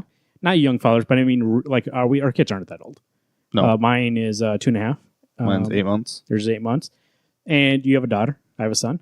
Oh, I thought you just asked me, do you have a daughter? I was like, yeah. You have a daughter? I have a son. I have a daughter. So even what about socially? So you talk about Man-Eaters and the concept of a book about girls and what they go through, but also we even go back and talk about just in general, women in comics. Do you look at it with a different lens now that you have a daughter? Do you look at it being like, maybe I should pay attention to more of this kind of stuff and like get more insight into this rather than before? Were you? I mean, I've been in you for a long time. It's never been before where I feel like that you had any issues with somebody who was a female, male, that wouldn't matter to you. Like, it's not like you had anything against females, but I feel like before I had a son, children in media, like for me, I was not that I would ignore it, but I feel like it wasn't as prevalent as like, oh, let me find something that I relate to. And then now when I see kids in books, I'm like, oh, I relate with it more, and so I feel it's more apparent. Is that with having a daughter? Do you notice that more, how females are treated in comics, or like what stories we're telling about them? I notice more in real life kid things. Like my wife has even told me if I see a commercial with a kid on it, it's like, oh, that kid's kind of cute. And she goes, ever since I become a dad, I'm softer. I actually say, oh, kids are cute. Or when horrible things happen, I would watch this thing on the news last night of when you go Christmas shopping, if you bring your kids with you, keep an eye on them because there are predators out there. And it infuriates me. I wear my heart on my sleeve. So I'm either, if I'm sad, you'll know. If I'm mad, which is quite common, and you say, at least specifically to man eaters, maybe it does. I think having my daughter really does kind of bring to the attention that there's things that I don't know about, and much like Maud, I think her name was Maud, how her dad kind of reacts to her having her period. How do you handle that? How do as a dad, do I tell my daughter, yeah, I know what you're going through. I have no fucking clue what's going on in your body. That's what I mean. I feel like you can take the medium, stuff like that, like movies, TV show, comic books. You can take it as entertainment, but also, like we were just talking about Mr. Miracle, there's stuff in there that is more than just surface level. And so for that book, I feel like it brings you a good perspective of what females go through, especially during that time in their life when a lot of stuff is changing. Mm-hmm. So for me, I mean, I have a son. A lot of things he's going through, like you were just saying, like I've been through. So a lot of that I can take from a personal perspective rather than having to see it in a medium. But for you, is a lot of that, like, do you start to notice that in other, like, even like TV shows and movies and comic books, you're like, kind of take a little bit of that and be like, hey, like you just said, what am I going to do? Like when this happens, or like, let's think about like Bitch Planet. It's a lot about female empowerment and about female issues. And when you see that book, does that make you think, being like, does it open a can of worms and your brain starts going like, oh, what happens can happen when that happens, or that happens, or if this happens? So I've made the joke about my daughter's 8 months old. So 20 years, 25 years from now, she can start dating. 25 years. Gonna go late. When the thought processes come through my mind, you go, how would I meet the boyfriend? Or, if my daughter and I were going to go have a father-daughter day and she's 15, 16, and now she's getting into that, oh, let's see how short of a skirt I can wear and how inappropriate of a top I can wear. And it's like, no, if dad and you are going to go out, you're going to be wearing clothes. We're not picking up boys together. Like it's those kind of things that I'm thinking about now, and I have no reason to think about them right now. My daughter's years away from that type of thing. She's years away from, having friends that are friends. She's a little baby. Yeah, 8 months. But unfortunately, I'm thinking 10 years in advance. I'm thinking of what's it going to be like to meet the boys. What's it going to be like when she and I go dancing? What's it going to be like when she gets married?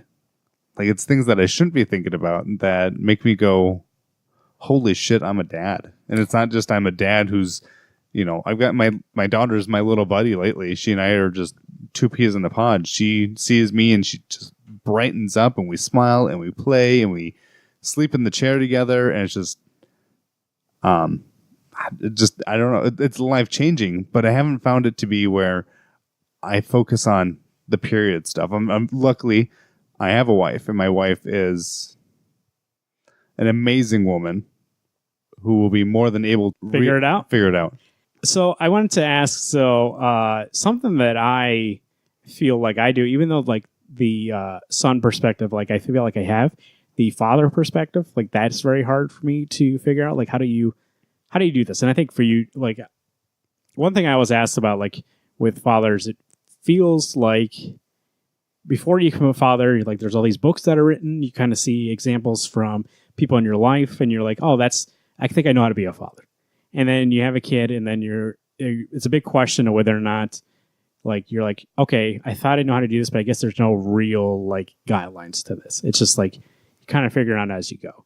But I feel like sometimes in comic books, I'd read a perspective like from a father to a son, and there's a lot of like, oh, like that's the person I kind of want to be. Like in Mr. Miracle, how he treats the son, I'm like, that's the kind of father I want to be. And then every once in a while you read something where it's kind of scares. I mean, it scares me. I'm not sure if it scares you, but you read in terms of like not necessarily to this extent I want to give away my kid, but also from the other side, like the High Father really didn't care about Scott and was more concerned about other people, and the way that Scott took that, and like the way he hated his father for that, like worried that the small mistakes you'll make and not even thinking about it might affect your child long term. So if you think back to Detective Comics, right?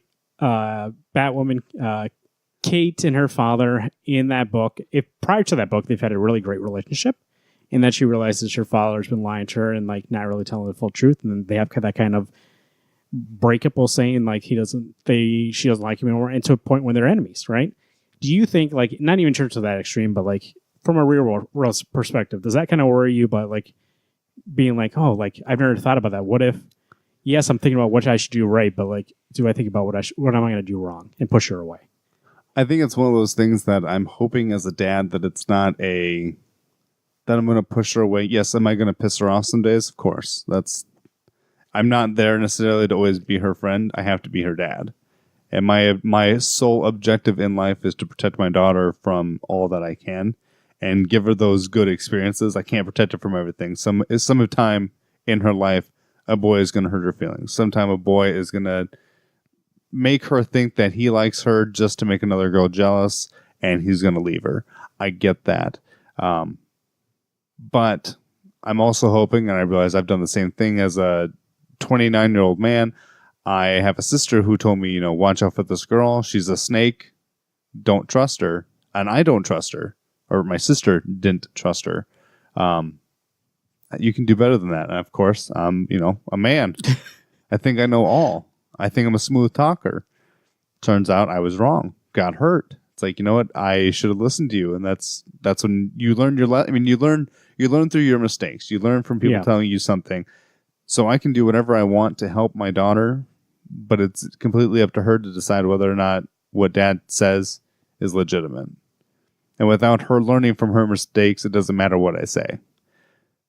I also don't want to be that person, though, that stops her from doing what she wants.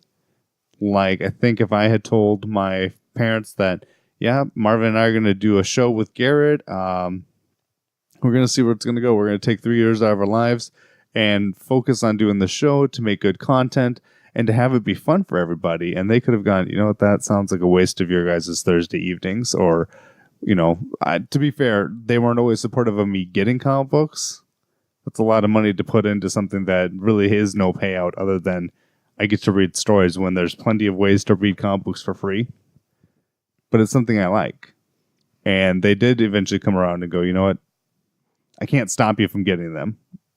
But if you guys are going to do a show, then by all means, go into it. Do you feel like, talking about comic books and talking about your parents and what they thought about you reading comic books, do you feel like there are comic books that are made for boys and ones that are made for girls? Or do you feel like anybody should read whatever? I feel like I'm not the right one to ask for the fact that I really do have, I'll admit, I used to have that array of, I only read superhero books. And in all honesty, I read a whole shitload of everything now. I read the superheroes. Actually, some of my favorite books are more probably books guided towards women. Actually, Man-Eaters has the good chance to be one of my favorite books. I loved Batgirl. I'm not saying that books that have female characters are only for girls. I guess that's what I'm asking. Like, if your daughter grew up and she loved comic books too, but all she read was like Batman, Superman, you wouldn't be like, hey, should we read those? No, I mean, I want her. I mean, if Wonder Woman was my favorite character, no one's going to tell me, hey, don't be reading that book. If my daughter loves Superman, I will probably tell her, hey, there are better characters out there. Superman's a piece of shit. Get rid of him. Don't listen to Uncle She's reading Jared. okay. If she's reading Superman #1 by George Perez, then you take it out of her hands. I will rip that shit. Right, honey, this is garbage. Don't read it. Shred. Be like, where'd you get this? Well, Garrett brought it, and you're like, oh, jeez. Find that, Garrett. Well, the reason I bring that up is because I read a great article a couple weeks back that was like from that Che Fontana retweeted, and I read it, and it was talking about how there was this female author who her books sell a lot with a female audience, but she doesn't think they're necessarily just for girls. But the main characters are girls. And I think Shay, I've heard her talk about that too. I went to the panel females in comic books. And just because it has female characters, they're especially younger kids, like fathers say to their sons, be like, oh no, that's a girl's book. You can't read that. Or like, oh no, that's a girl book. Let's go get a boy book. And I read the article thinking, being like, you know what? I never thought about that. I don't think I would do that to my son, being like, you can't read that. He actually watches not that it's a girl show, but I feel like people do think it's a girl show. My Little Pony? Well, he was watching that actually. I watch that too. Sometimes. A show called Fancy Nancy. She just says she just shows you fancy stuff.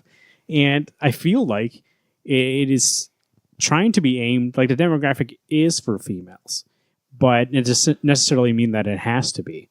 And so I'm not going to be like, hey, you can't watch that, like that's a girl show. But even though in the back of my head, there was an inkling to be like, hey, that's a girl show. Right? Yeah, but okay. So I'm gonna. I don't feel that way. But I feel like there's something that's ingrained in our society that I was like, hey, that's a girl show. I want to give our listeners two free shots and free feel to tweet at me because at Alex Postrello. At Alex Postrello. I like the drink at the bar called Sex on the Beach. It is a. Well, you can't argue against taste. It tastes amazing. But it's a girl drink, and I've actually gone to the bar, and I've ordered it, and I've had some bartenders, mostly female bartenders, harass me about it, going, what are you, a girl? And it's like, no, but I like the taste. I'm not going to drink something that's garbage and pay the money for it, where I'm drinking this drink because I like it. And also, on my Netflix account, I watch Spirit Riding Free. It is a show that's about the horse. It's about a horse, but it's also about these 3 young girls who are living in the frontier life, and it's about their adventures. Like, you know what? Yes, my Netflix probably thinks I'm a 12-year-old girl, and that's why some of my other suggestions are female shows. Well, that's what I mean, though. Like, the article was talking about why. Because somebody could watch Batman, and they don't think about it being like, this is a boy's story. They just think about it, it's about a guy who loses his family and decides to rise above it. There's an arc there that is universal. People think that guy stories are universal, and they think that girl stories, like, that's for girls. Like, what's that about? Like, let's talk about Spirit for a second. It has 3 main characters, you said, girls. Yep. And is there anything about their arc that you don't at least relate with at any level? Oh, I relate with a lot of the things. I mean, I was 12 at one point in time. You just want to go adventure, and that's what they're doing. Then they're taking their horses to get them from place to place. Oh, they're trying to save Christmas, so they're trying to pull pranks on each other. It's like, that's a gender neutral thing. It's not just boys who like to pull shit on each other. It's not just girls who like to pull stuff on each other. It's about growing up, and that's what this is. And so for me, it's less about the gender. I could have given 2 craps. It could be boys, it could be girls, they could be what have you. I'm not picky. In all honesty, everybody on the show knows why I watched this show to begin with.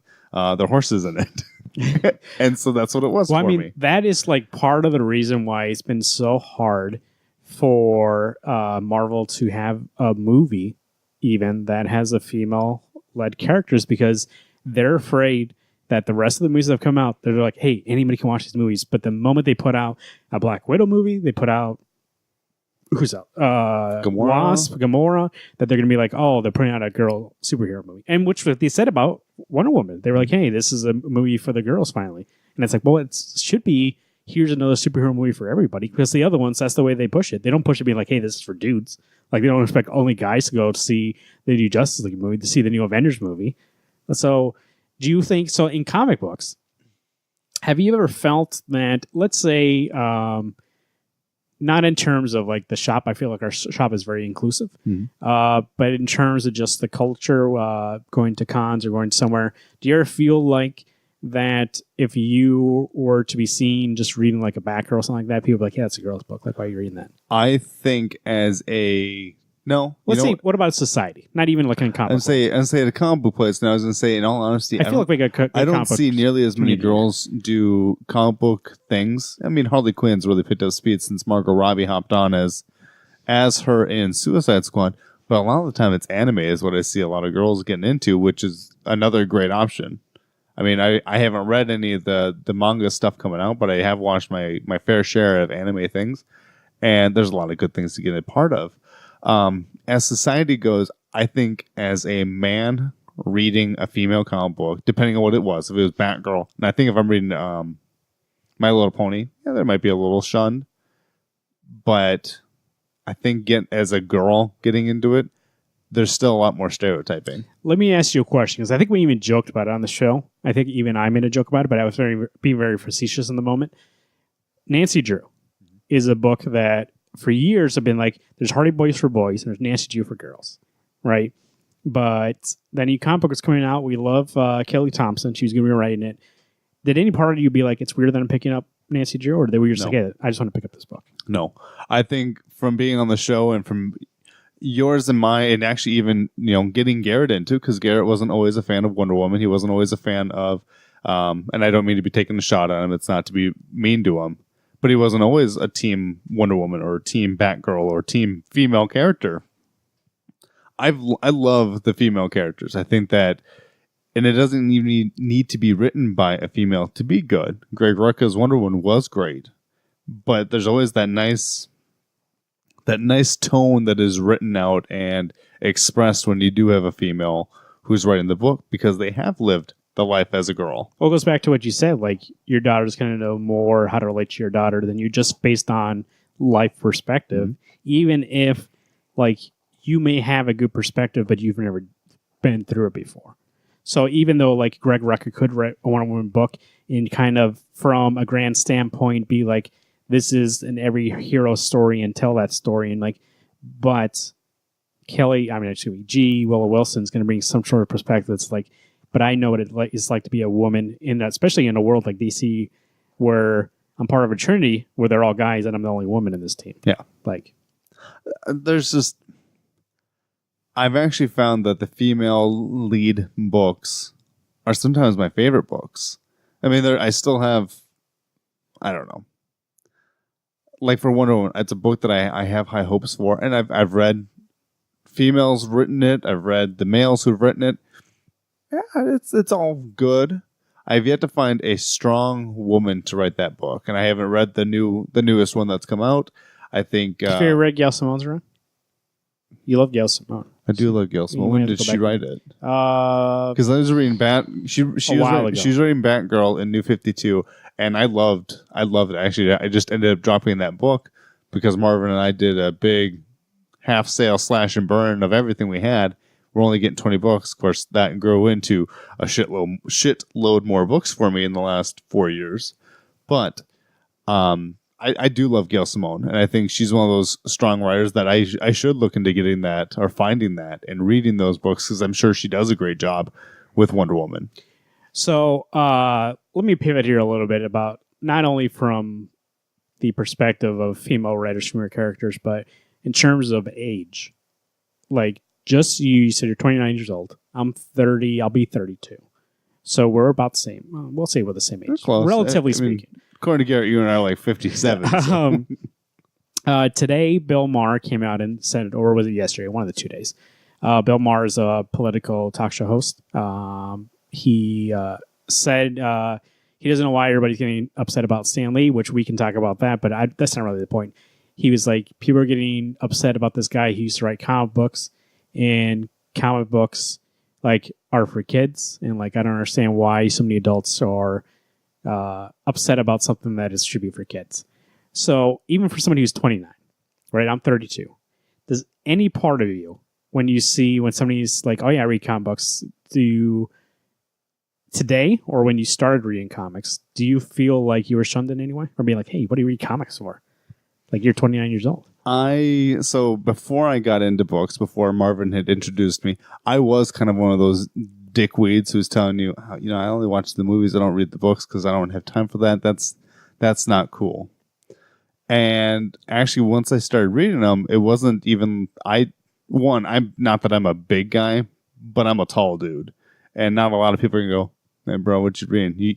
Bro, do you even lift?" Like, they're not going to be a dick to me. I haven't had a lot of people give me a hard time. Actually, I've had more where trying to, talk to yourself in front of girls and be like, oh, yeah, hey, actually, this is something I like because I like comic books. Oh, really? So it's not necessarily the best icebreaker for people because it is still kind of a shunned thing. The movies are great. Everybody loves the movies. That's cool to be a part of that. But to actually read the source material is not... That's what I'm saying. Like, it's not, let's say to me, it's not necessarily a kid, though. It's not being a kid. It's just not cool.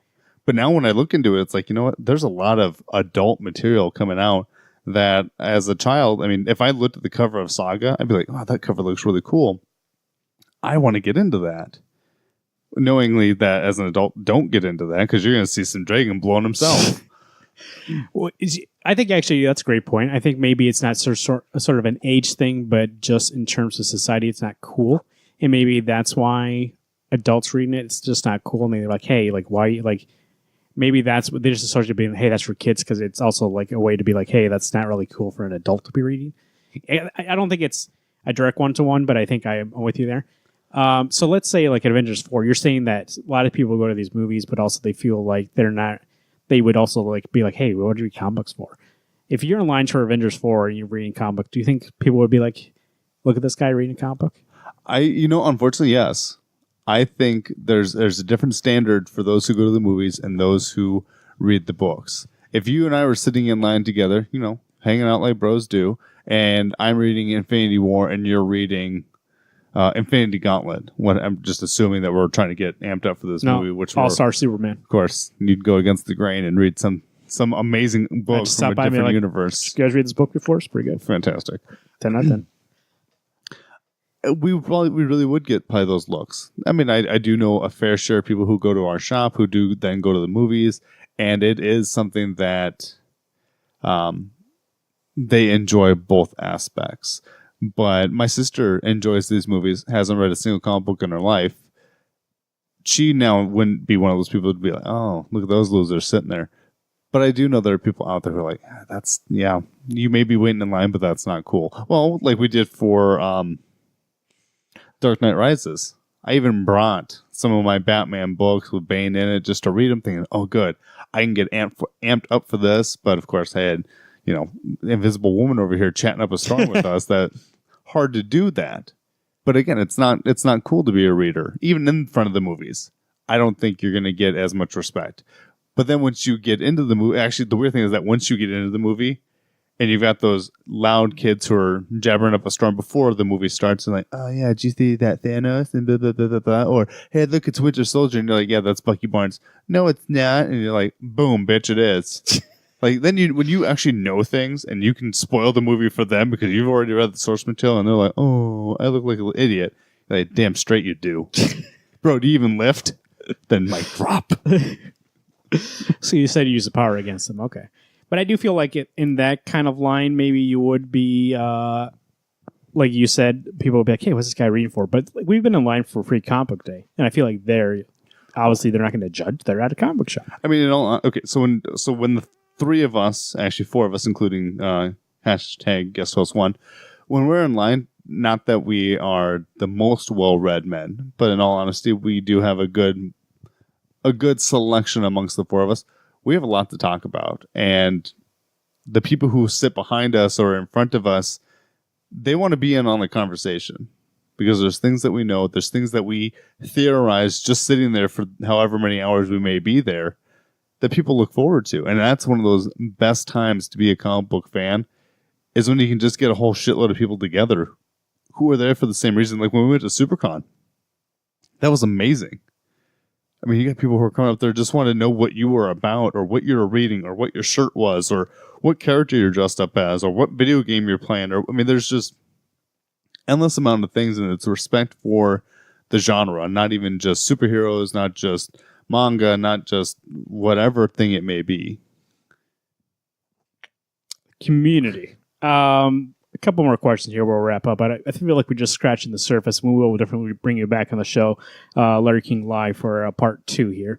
But a year from now, when Garrett's out hunting, poor Bambi. Because actually, like I said, didn't prep any of these questions. I kind of have ideas, and we kind of went deeper into the first 2 questions than I thought we would go. And actually, some good stuff came out of it. In terms of like you were talking about like people see you reading comics and may not think that it's cool. Do you feel like that is because it's the medium itself, or is it just like reading, or is it just like what is it about the aspect of it that people are like, hey, like, especially new readers, like if you were trying to convince somebody, let's say you were trying to convince your sister, you said she doesn't read the comics at all. What is her biggest thing about not wanting to read them? As somebody who's totally opposed to it. I've never asked her. Let's say you're like, hey, this is my favorite book. You say, I really want you to read this. So my sister is an avid reader, and I think a part of it's a fear for her would be, where do I start? So actually, one of the first books I'd probably give her would be Vision by Tom King. It's a book that you don't need to know anything about Vision. You don't need to know how he got made, who his father is, blah, blah, blah, blah, blah. It's just a book to be a book about what's it mean to be a person? What's it mean to be a human? Not even a human, just a person. What's it mean to live? And I think the negative part of comic books is maybe a little bit of it is it's not real. And a lot of it is as well, I don't want to read. But for me, the turn off was, I don't got time for this shit. It's not even like I don't have time to read. It's when do you have time to make up just to sit there and to look at these pictures? When do you realize what's the picture telling me? Because some like Black Widow #1 by Mark Waid didn't have any words at all. No explanation what's going on. It's just Black Widow. So how would I get my sister to read this? And actually, that would be a good one to go, okay, just look at this. What did the old adage of a picture says 1,000 words? Yeah. Tell me what this is telling you. Well, it looks like she's jumping out of a helicarrier. Fuck straight. Yeah, she is. Way to go. You're using those eyes right. Well, I mean, so, like, I do feel like you are touching a point that is true for most people. Not only is it time and trying to figure out like how to read the medium, like you have to like take a course just to figure it out. Actually, for once, the job that I have now, part of it was like we had to do a presentation about like explain something to somebody, and I was going to come in and be like, "Hey, let me tell you how to read a comic book," because I feel like most people do not know how to do. And you can try, but there's an intimidation being like, "Am I going to do it wrong? Am I going to do this right?" I think that is, yeah, I think you're right. That's a speed bump. But also in terms of, like you were saying before with your sister, like, where do I start? Are you going to invest time to figure out, like, what am I going to get? Because even, like, let's say a reader. There's some people who once they get out of high school, like, they never read again, right? They're not going to pick up a book. Those people don't read just because they find it a chore, right? They don't like reading. They're not going to do it. But there's some people who pass high school, still try to read, but really don't read as often as they wish they could. And I think I fall into that camp because I read a lot of comic books. And so like prose novels, just I kind of fall by the wayside. I try to every once in a while read one. And I feel like part of that also is like, there's so many, what am I going to read? Mm-hmm. And am I going to invest the time in something that maybe I won't be into and not get anywhere? So do you feel like both companies do enough to try to help people figure out how to read and what to read? Or is it something that you're kind of like, hey, I got to do research myself? How to read, no. What to read, they attempt at it. And unfortunately, it's a reboot. It's never like a nice reboot. It's always we rebooted after issue 800 of Spider-Man.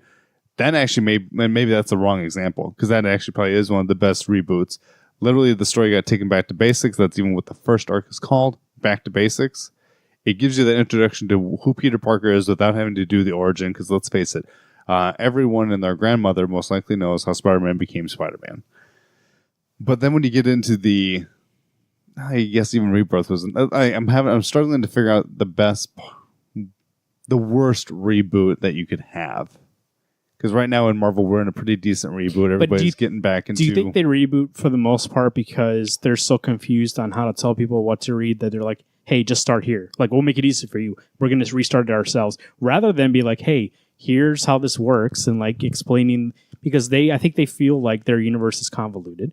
And Yeah. sometimes it gets too confusing. So by just restarting the whole thing and like, hey, this is where you start, that's easier than be like, hey, here's how comics work. But the only problem is that when they do claim to restart, it's still not restarting. For the fact that Jason Aaron's Thor. This book has been going on for 5 years, but it's been 12 different titles. Yeah. But it's all the same story. It's still. Do you think it's more confusing then? I think it's more than just confusing. explaining how it works? I've even read it, and I'm still fucking confused. I've read the last 8 different titles of Thor. I've been there when it was Odin's son, lost the hammer, went to Jane Foster for 4 or 5 years. Now we're back to Odin's son having a hammer, not the hammer, but a hammer with a fucked up arm. And I don't know what's going on. And maybe that's a little bit on me being a little jaded from what I've read, that we're getting all these new reboots. And a big thing for a reboot is get a different writer, get a different team, get a new, fresh perspective where Thor we haven't. Spider-Man was written by Dan Slott for so many years that it started to get redundant. 10 years. It'd been so redundant. I've already read the same story 12 times. There's only so many times Green Goblin can come back before eventually you need to kill a character off. And I know that's actually one gripe that I've had, and that's as not a pro by any means. There's stakes. Yeah. What's at stake in a book? Who is dead? Who stays dead? That Valhalla issue of Jane Foster, and I realize I don't mean to be picking on Jason Aaron. Actually, I love Jason Aaron's books. Most of his books are pure gold for me. I am a little been beaten down by that Mjolnir too many times. You get that Valhalla issue, and it just, we thought she was going to die. And I was like, oh my God, this book is going to be so good. Jane Foster's actually got some stakes on the line. When she's gone, what happens? Well, she doesn't die. She's like, we joshing you. You're going back to Earth. What the hell? Let me ask you this question, and I'm going to also tie it into one of our final questions here. So with movies, somebody who goes and sees James Bond, right? Shit. But let's go say they go see the newest James Bond movie. Yep. Or they saw Skyfall. Let's say they go see Skyfall. Good one. Okay. Yes, I'll agree with that. Spectre? No. How come for movies people are more apt to be like, hey, let me go watch this movie, but for comic books, they're not really able to jump in? Like for movies, they're like, think about it from this thing. Indiana Jones. I bet you a bunch of people saw Indiana Jones out of order. They didn't start with Raiders, probably. They probably saw one of the other ones, and they're like, hey, what is this? More of these? And they went back and read them. Watched them. But why for comics? They're like, where do I start? I got to start right at the beginning. So when you do, it's a good question. A lot of it actually is now, and when you say movies, when I say James Bond, who do you think of first? Do you actually think of James Bond, or do you think of Daniel Craig? Sean Connery. Oh, really? Mm-hmm. I was thinking of Pierce Brosnan first. I used to. But then he was always the staple. Me and the twins went back and watched them all, and I think Roger Moore has more movies, I think. But Sean, there's some good movies in Sean Connery areas. So like the first here, and I'm 100% honest, the first thing that comes to mind is Dr. No. He's at I think he's at a poker table playing, and that's the first thing when you say James Bond, the first thing that pops in my head. So that scene. So I was gonna say for me, it's the, maybe it's called when you talk about movies, I always think of that who's playing who. When I say Captain America, I only think of Chris Evans, and obviously, other than the movie back in the 90s or late 80s, Chris Evans is all I've ever known of Captain America. And that's, do you think people saw the new Star Wars and they've ever seen Star Wars before? Okay, What about these Marvel movies? Because, you went back with your wife and watched them all, right? Mm-hmm. So before that, had she just seen random ones? Or what was the deal? Yeah, she'd only... unfortunately, my brother-in-law... Not unfortunately, but my brother-in-law likes these movies, but he's not necessarily as big of a fan as I am of them. I also sat down and was like, okay, I want to know what movie came out first. I want to watch them in the order that they got released, because the right order would have been Captain America, First Avenger would have been first. And then I believe Captain Marvel probably would have been second. Yeah. Anyway, release date. But in the release date, I wanted to watch them all. I wanted to know how the story does progress, how these characters grew to know each other, or at least hear of each other. Actually, when my wife and I went to go see Winter Soldier, much like the spoiler was that I said on here that Bucky was Winter Soldier, she didn't know that. And so I'm sitting there holding her hand, and I'm kind of an aggressive movie watcher. I will jerk and move when fighting happens. So I'm holding her hand and I'm squeezing it super tight because I'm getting excited watching this movie. And I go, oh, that's Bucky Barnes. She goes, what? Oh, so then at the end of the movie, I told her that, oh yeah, I knew that was Bucky Barnes. How'd you know? Because I've read the comic books. Now that's a lie. I haven't actually read Winter Soldier. But you know the Winter Soldier. But I know who the Winter Soldier was. And so for me, she likes these movies because I like these movies. She's actually read a handful of comic books. She's actually read Sex Criminals with me. She was reading a couple of the Wonder Womans, I think, with me. But it's not one of those things that Do you think they're more apt to jump into a movie because it's like 2 hours of your life, and if they don't know what's going on, they'll just shut it off? Yes, but I also think it's just the character that you can get. I mean, the movie star that you know. It's like you and I getting into a Jeff Lemire book. I know the writer, so I know it's going to be good. It's Chris Evans. That's a handsome man. I know he's good in most of his movies. Or it's Scarlett Johansson. Oh man, I loved her in a movie that she was in. You know what? You are probably pretty correct because when I used to work at the movie theater back in the day, 2006. Of course. When I used to work at the movie theater, people would do it all the time. They would go to the movie. We had this booklet up front that said what the movies are about, who were in them, a little picture of the poster, and people would flip through there and be like, "Oh, Hugh Jackman! I like Hugh Jackman. Let's go see that." You know what that movie was? Wolverine. It was X-Men Origins Wolverine. Because I was going to tell you that is probably the one actor over any other actor that I could tell you, hey, do you know who Wolverine is?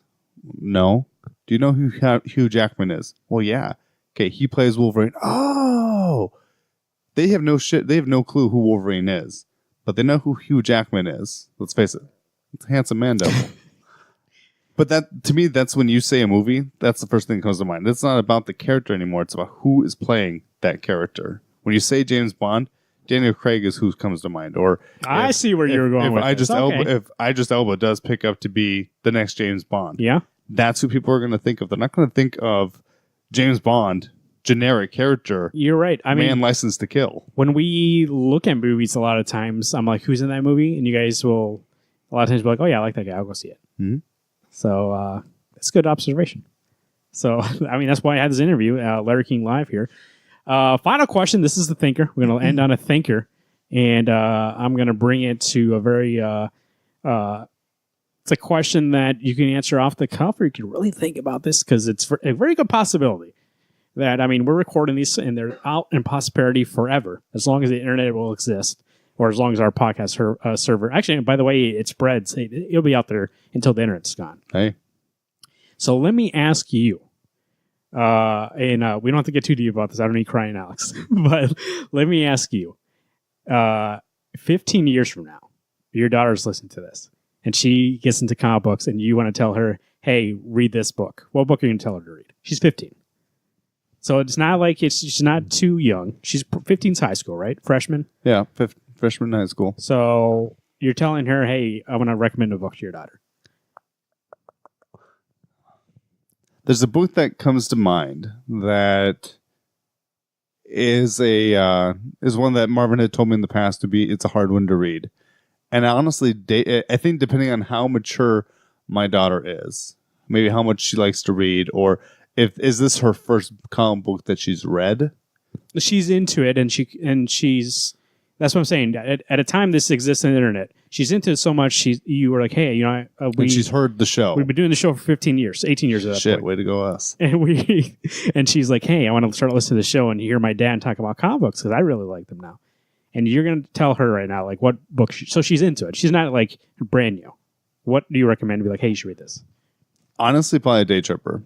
I think that's one of those books that really does have the whole package. Excuse me. That wasn't me getting choked up. That's me having a burp. I was going to say, you brought up Day Tripper last time we cried in that show. Yes, but that book was so fresh that when we were talking about it. So for that show, he cries. Yes, I did cry. And that was actually one I literally did. Actually, I cried about you too. So, but that's one of those books that really does have that heartfelt thing. And I think that's why it made me so sad was that you have this main character thinking about life in general, and it's not just about his own death, it's about his father's death, and how does life move on from there. that's a tough book. And that's one of those books that I would hope that my daughter could read and be like, Dad, I want to feel that way. Like, it's weird to want to feel, people like to watch horror movies because they like to get that scare. I don't like being scared. Even though I heard you're a tough man. But I am a tough man. I'm a badass. But you want to feel... But I am one of those guys that some days, you know what you want? You want a good cry. You want to feel some vulnerable. Yeah, and you want to have that internal thought process. And that, for me, there's nothing else that you can think about in your life that is always on its way. There's always an arrow on its way to you to kill you. Whether it actually literally be an arrow, death is always around the corner. Well, and as you find out in the book, yeah, I was going to say, it doesn't matter. You can be young, you can be old, natural causes, car accidents, electrocution. It will happen some way or another. And I think that's one of those things that if you I feel like that book is also a little inspiring in its message of, you could die any day, but not really in the terms of being morbid like that. It's like, why wouldn't you take a chance? Why wouldn't you live your life the way you want to live it? Because literally today could be your last day. And not in terms of making poor choices, in terms of what you want to do with your life. What's the danger in trying? I think if I was to go for a book that wasn't even more serious and was just a fun book, and I guess depends on what my daughter likes. If she likes Batman, I'd probably suggest to her my favorite, the holiday classic, Long Halloween. Long Halloween. That's a book that I could read every year and not get sick of. That's a book that I think gives you that great feel for detective work and to see Bruce almost struggle. And actually, I think on Tom King in general, and I'm just moving away from, I'm getting into books in general. Tom King, if I was looking to have a writer, it'd be Tom King or a Jeff Lemire book. A book that actually has stakes, that actually has an end game or it makes you think. Because I think that's what I'm getting into books now. It's less about the blatant, here's what's going on. I like getting to think about it. And that's what makes this show so amazing, is that the three of us, Garrett, Marvin, and myself, have three ways of looking at things. Right, Garrett? Of course. Silent. He's a good listener. I mean, there's the logical ways of things to think about, or there's the extraordinary ways to think, or there's just the abstract. And there's so many things, and that's what I think comic books do so well, is that it's meant to be, how do you read it? Because somebody's going to read Day Tripper. The first time I read it, didn't cry. I was like, I'm a bad motherfucker. Watch out. Second time? Papa's crying. Papa's crying. I'm teary-eyed. I will agree on that. I think I actually said that on our episode called Day Tripper. Go back, that was one of the Comics League of Extraordinary Gentle People's book club book. That every time I read it, because I've read it like 3 or 4 times, I was at a different point in my life. And now reading it, I get a different perspective than when I read it the first 2 times, or the first 3 times. So it's a great book. And Those are 2 strong choices. And my thought would be, when my daughter does read it, hopefully I'm reading it with her. So I'm having that again as a older dad reading this book. She's having it as a young child, a daughter reading this book. And yes, the main character is a boy, but gender has nothing to do with it. You always have the same feeling. Providing she likes me, who knows? Maybe she'll want to kill me. And great idea, Dad. Give you a heart attack. And also, if David Hoover, friend of the show, listens to this, you owe me my Long Halloween back. You had it for like 2 years. WednesdayComics605@gmail.com. That's the email address. Let us know what you... maybe send in some questions. Next time we do Larry King Live Part 2 with Alex, you can ask him some questions. Go to the audience. Oh, sorry. Twitter, @Wednesday Comics, @Alex Pastrello, @Marvin_Saguero. Follow The Invisible Woman, @Karat2188. On Facebook, facebook.com/Wednesday Comics Podcast. Make sure to like the page, share the page with your friends over this holiday. Go in, when you're over at Grandma's house, having that nice sweet apple pie. You're having a nice sweet turkey. When she's preparing it, they're setting the table. You get on the computer. Eat that turkey heart. You go to Wednesday Comics Podcast on Facebook and you like the page. Guess what? Grandma's getting some news. YouTube, find us on YouTube. I will apologize. There was no gauntlet last week and no gauntlet this week because Garrett decides that he hates you guys and he doesn't want to give you any gauntlets. So I know he's been last week. He what happened last week? Oh, no, the snowstorm. Well, we were out commission, and then this week he went hunting, and I had a little conflict. So we pushed it back a couple days. Not his fault. But we'll come back. Probably. Who knows? Maybe I'll give you a little extra video content. Maybe I'll do it. Who knows? I say maybe when we do the gauntlet, we'll increase it to 4 books each to make up for the past. 605-215-1849. You can leave a voicemail. Leave us a voicemail. Let us know what you think. What book would you recommend if you're a new father, your son or daughter is less than 2 years old? What are you going to tell them to read in 15 years? Let me know. Wednesday Comics League of Extraordinary Gentle People's Book Club proudly presents... Oh, shit, it's me. Saga of the Swamp Thing, Volume 2. That is Saga of the Swamp Thing by Alan Moore, Volume 2. Make sure to pick that up. We will be reviewing it or talking about it the first week of January. January 4th. So send your voicemail 605-215-1849. Wednesday Comics 605@gmail.com or Facebook or Twitter. Send us your messages. John Boylan will be here. We'll be cracking open that Swamp Thing, examining him, the anatomy of a body. Who knows? Tubulars. Speaking of which, rootsoftheswampthing.com, your definitive online source for all things Swamp Thing. Make sure to go there and pre-order Holland Files number 3. This is the 3rd issue of Holland Files. So make sure to go and pre-order that before it runs out. At DC World Swampy on Twitter, that's his Twitter handle. Facebook.com/Roots of the Swamp Thing for more information. Speaking of which, I just reminded, I should probably make myself a little reminder. I got a deadline, baby, coming up. End of November. I got to write that one. I was just going to ask you. Ooh.